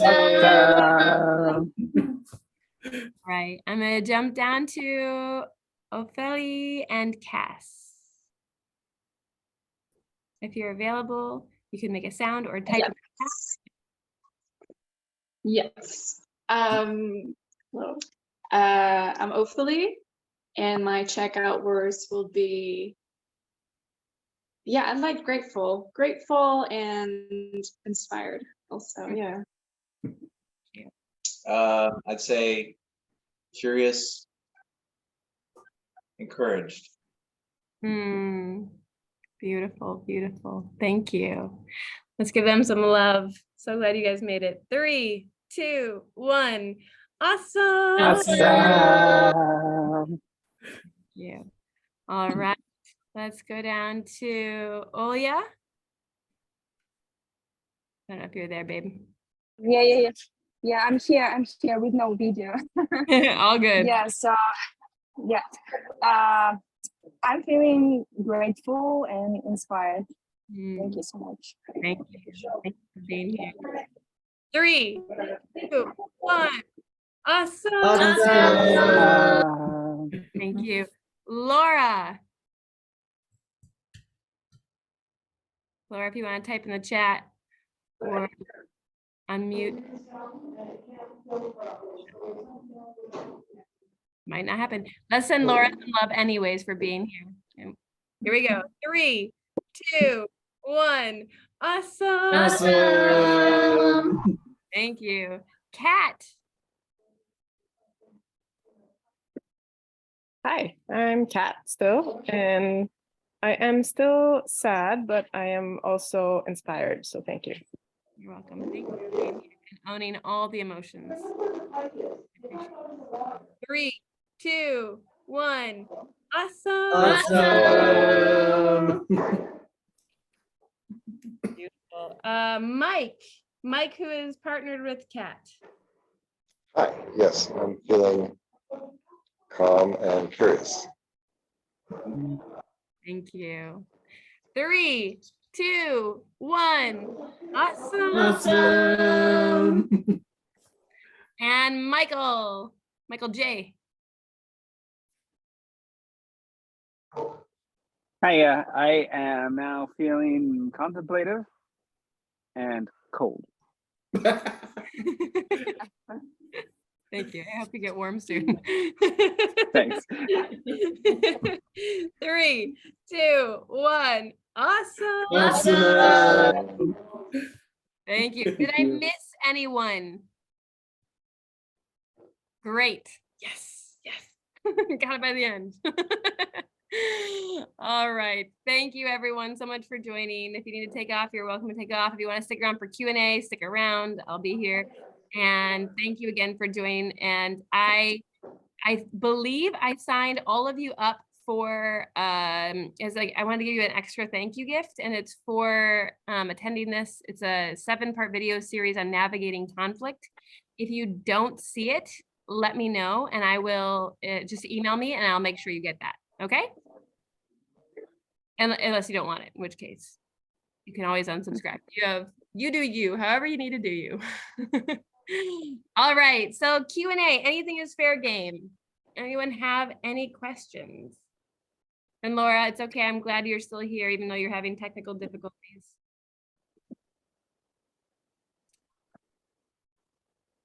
Yeah, Any questions at all? No questions.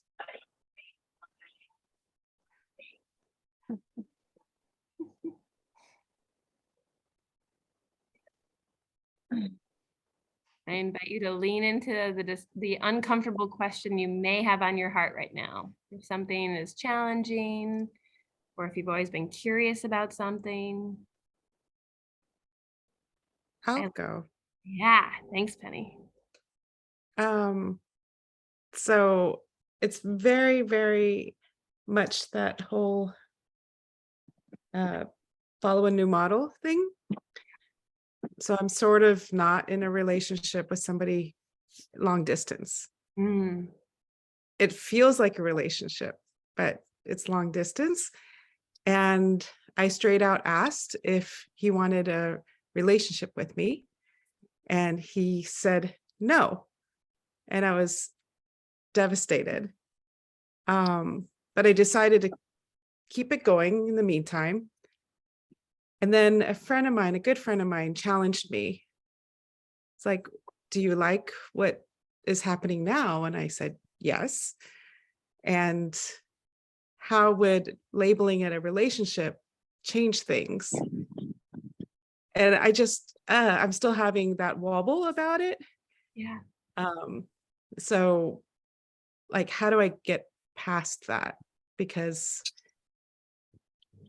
yeah, I mean, it's great, but there's, I don't know, it's really weird. A lot. A lot. Yeah, those are some complicated factors in there too. I don't think I would be careful with the words "get past that." I would invite you to really lean into like, how are you feeling in your heart, and what is it that you deeply desire, and start writing that out. Like, what do you really want to feel?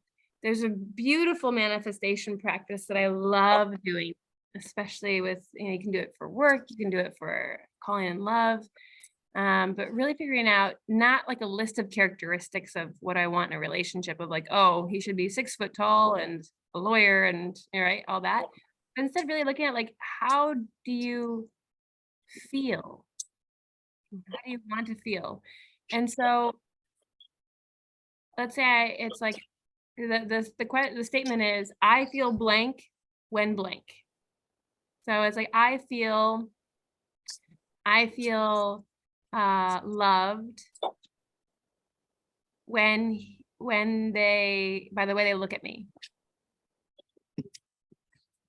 And just getting clear on your list of how you want to feel and allowing yourself to feel those things, practicing feeling them, because most of us don't practice feeling things. We just like allow them to happen to us, which is interesting, because then if we don't practice feeling the way we want to feel in life, then when it actually happens to us and we get it, we don't know what to do with those feelings usually. And we try to jump over them and go back to what's comfortable, which is discomfort. Humans are much more comfortable in discomfort than they are in being comfortable.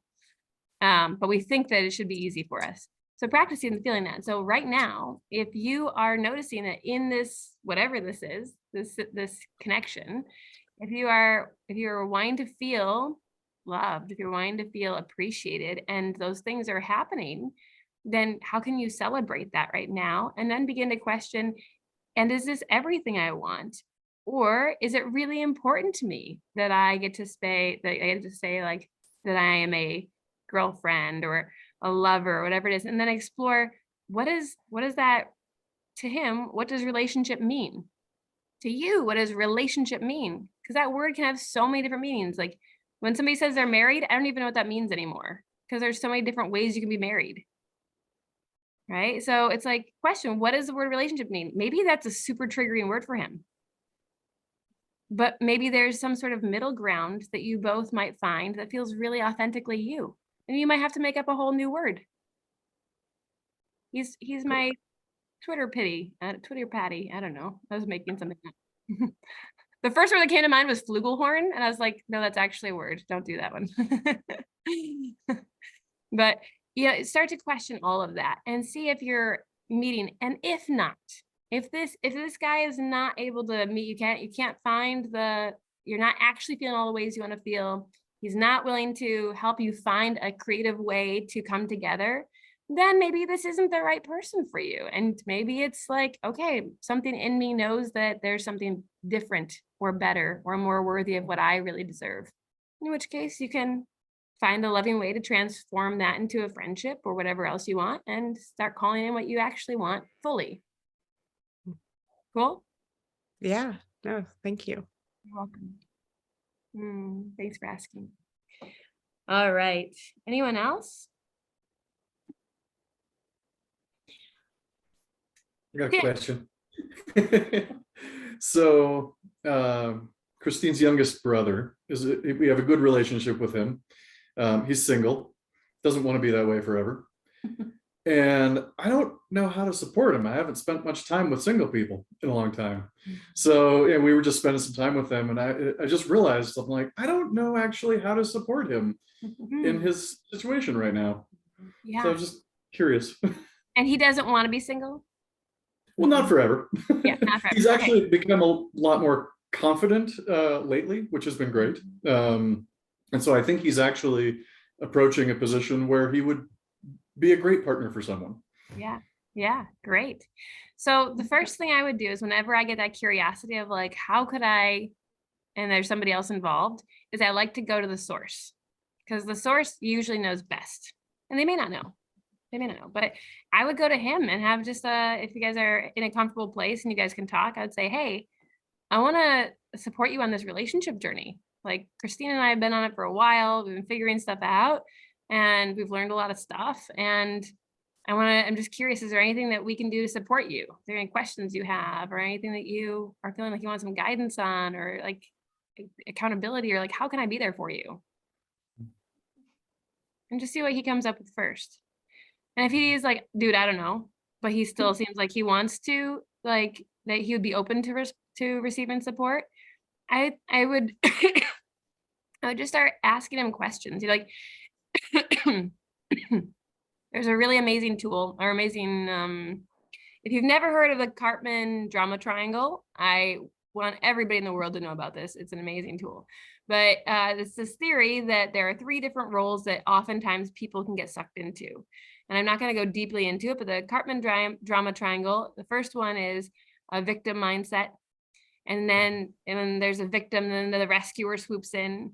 And the rescuer, if the person who they're trying to rescue doesn't do everything they say, exactly the way they say it, then the rescuer turns into the perpetrator. And they're like, screw you. How could you not let me rescue you? I wanted to rescue you, right?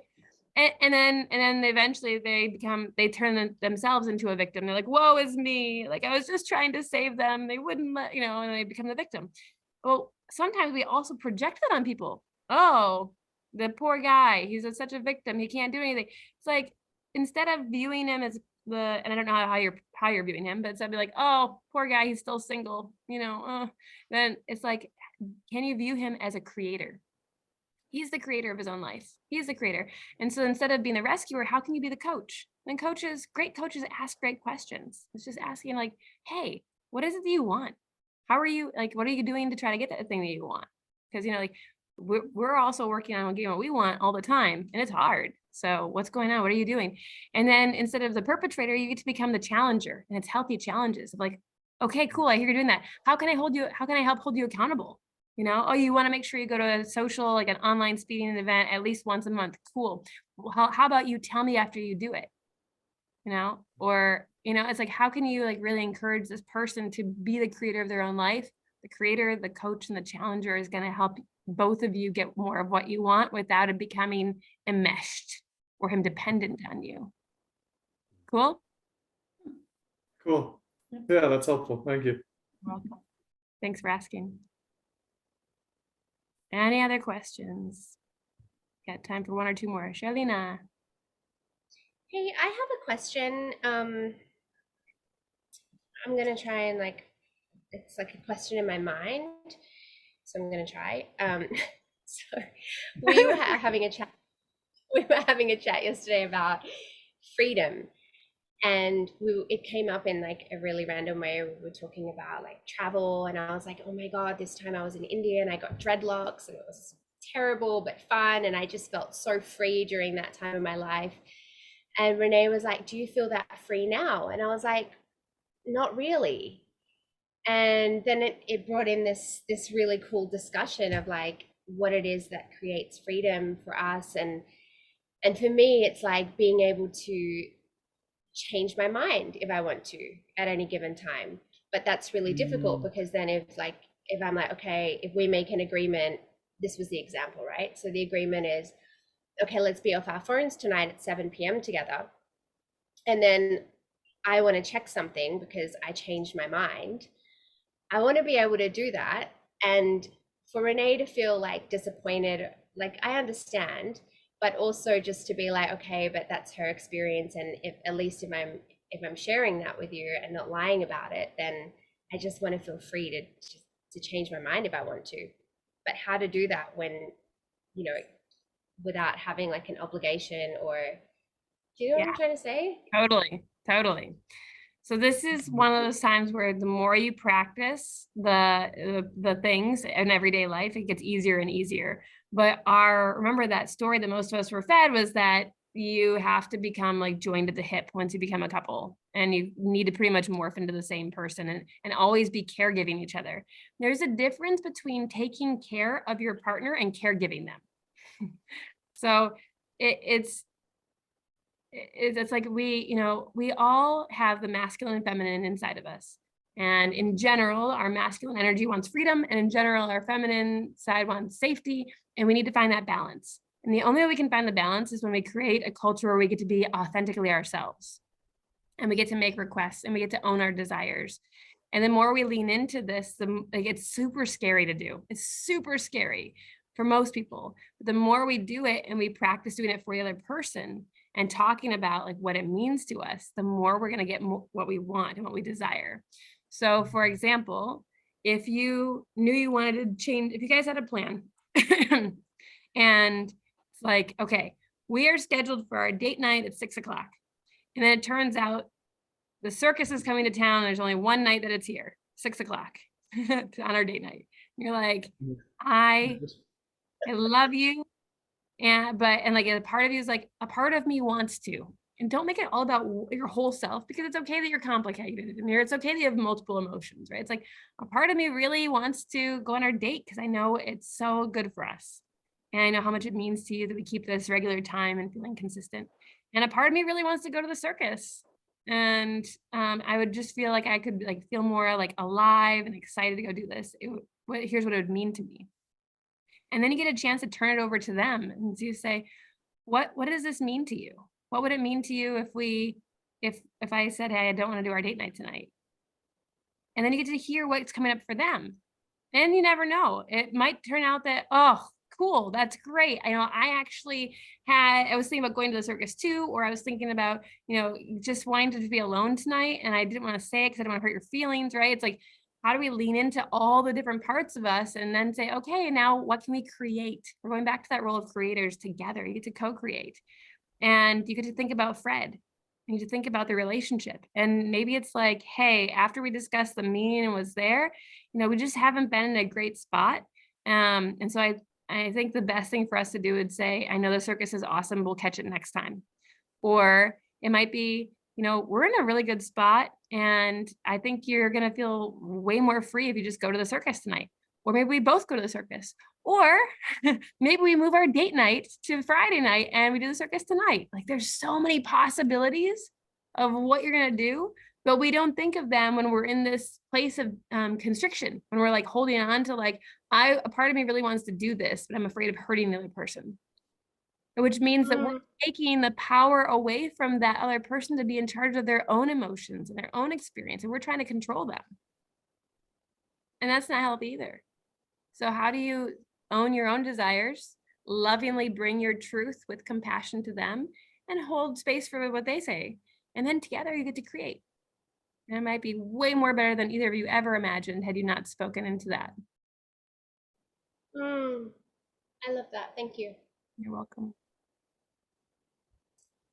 Karpman Drama Triangle, K-A-R, I think it's Karpman Drama Triangle. There's some really great videos on there. And if you identify with being codependent, then I would look up Karpman Drama Triangle plus codependent on YouTube. There's a really great video on that. So guys, we're 4 minutes over and I am fine to keep going. When I run these classes in person, I end up staying for like an hour over. So if you have more questions, I would love to like hold space for everybody to have one question.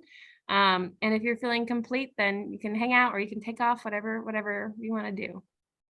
There's a good question in the chat from Michael J. Okay, let me read it. And Penny, nice to see you. Have a great night. Where's the question? Okay, question. Embracing who I want to be might be hurt to my partner. How do you balance between those? I think I kind of just answered that. Kind of. But if not, let me know. Yeah, actually, the story you were just telling was really right in line with that. Thank you. Okay, you're welcome. Thank you for asking. Tim, thanks for keeping me on track. Anyone else have a question they want to ask?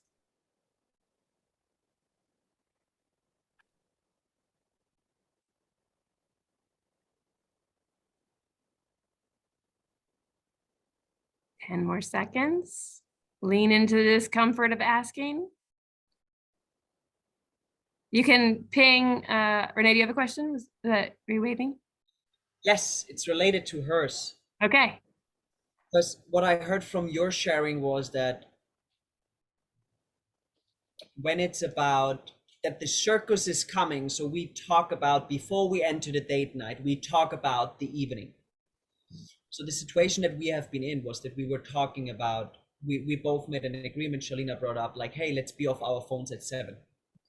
And at 10 p.m., like she did this amazing photo shoot with this incredible photographer. And we were both super excited, like to see the pictures. Like we were talking about this for days. And at that day, she put on her list that she wants to check out the pictures.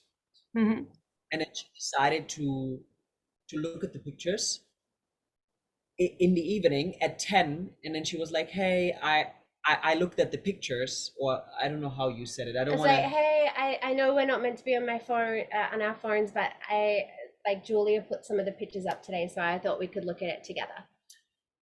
And then for me, I think when we were talking about this freedom conversation, for me, the question I think that arose was, where do we also have a responsibility in our relationship to stick to our word and say like, hey, look, I said that we are off our phones and now we are off our phones, and then we also stick to that, because I felt disappointed that even if she wanted to watch that and these amazing pictures, I couldn't share the same excitement that I could have shared the next day, because for me in that moment I was still in the belief that we are not on our phones, and then she was on her phone.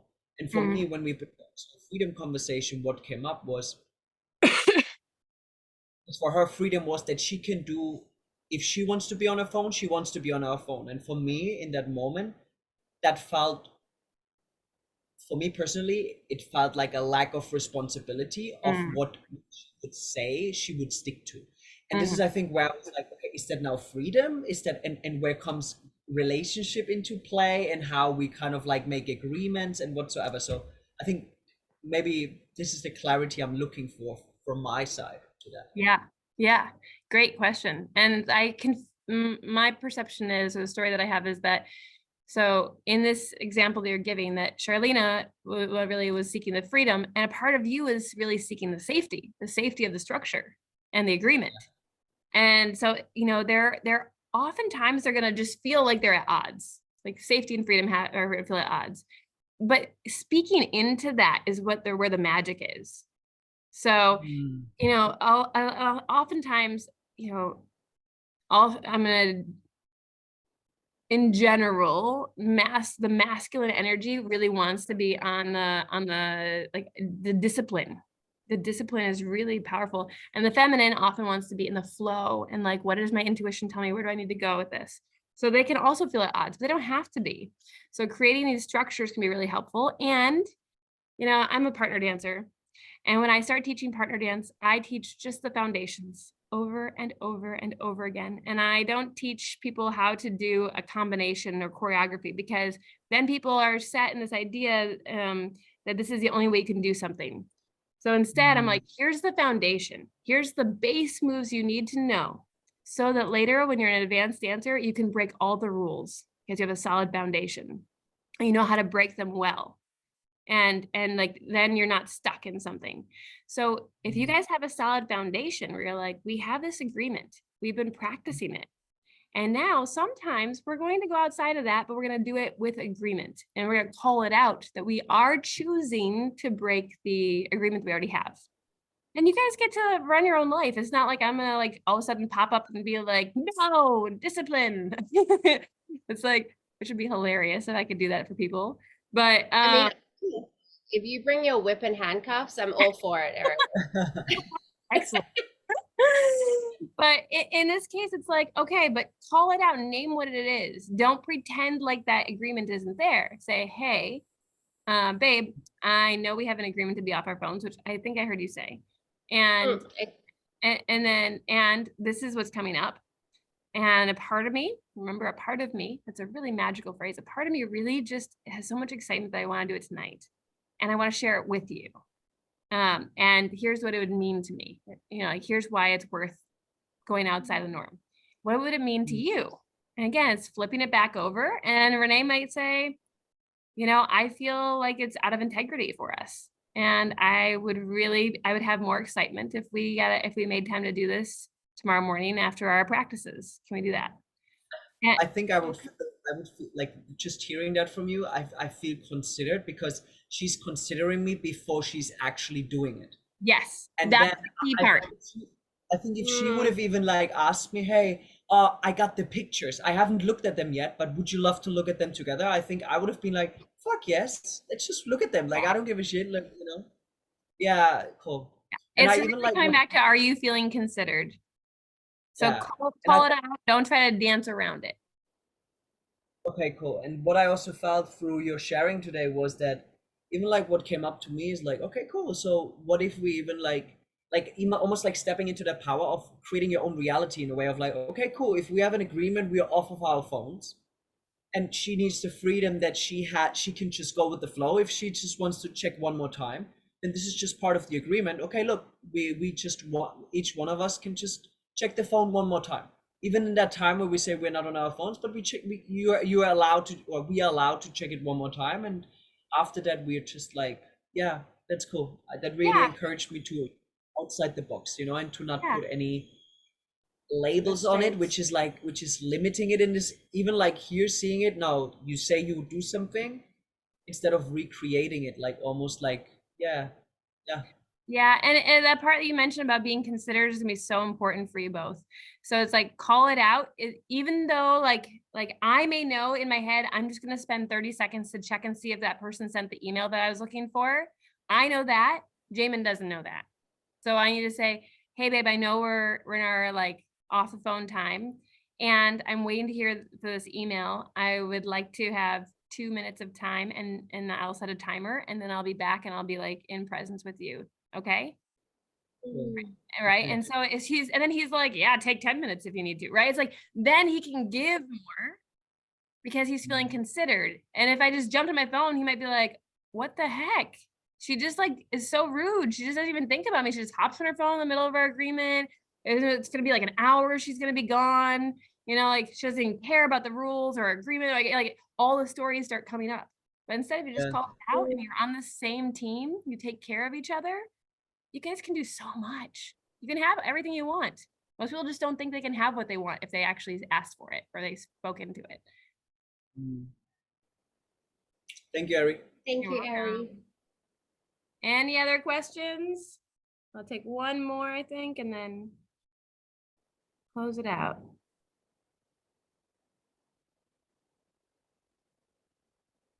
All right. Everybody good? Thank you, everybody, for joining. It's a beautiful workshop. If you have questions or anything comes up for you afterwards, feel free to message me. And I love you guys so much. And I hope you have a beautiful rest of your day or night, wherever you are in the world. Thank you, thank you, thank you. Mwah. Bye, everyone. Thank you. Bye. Bye.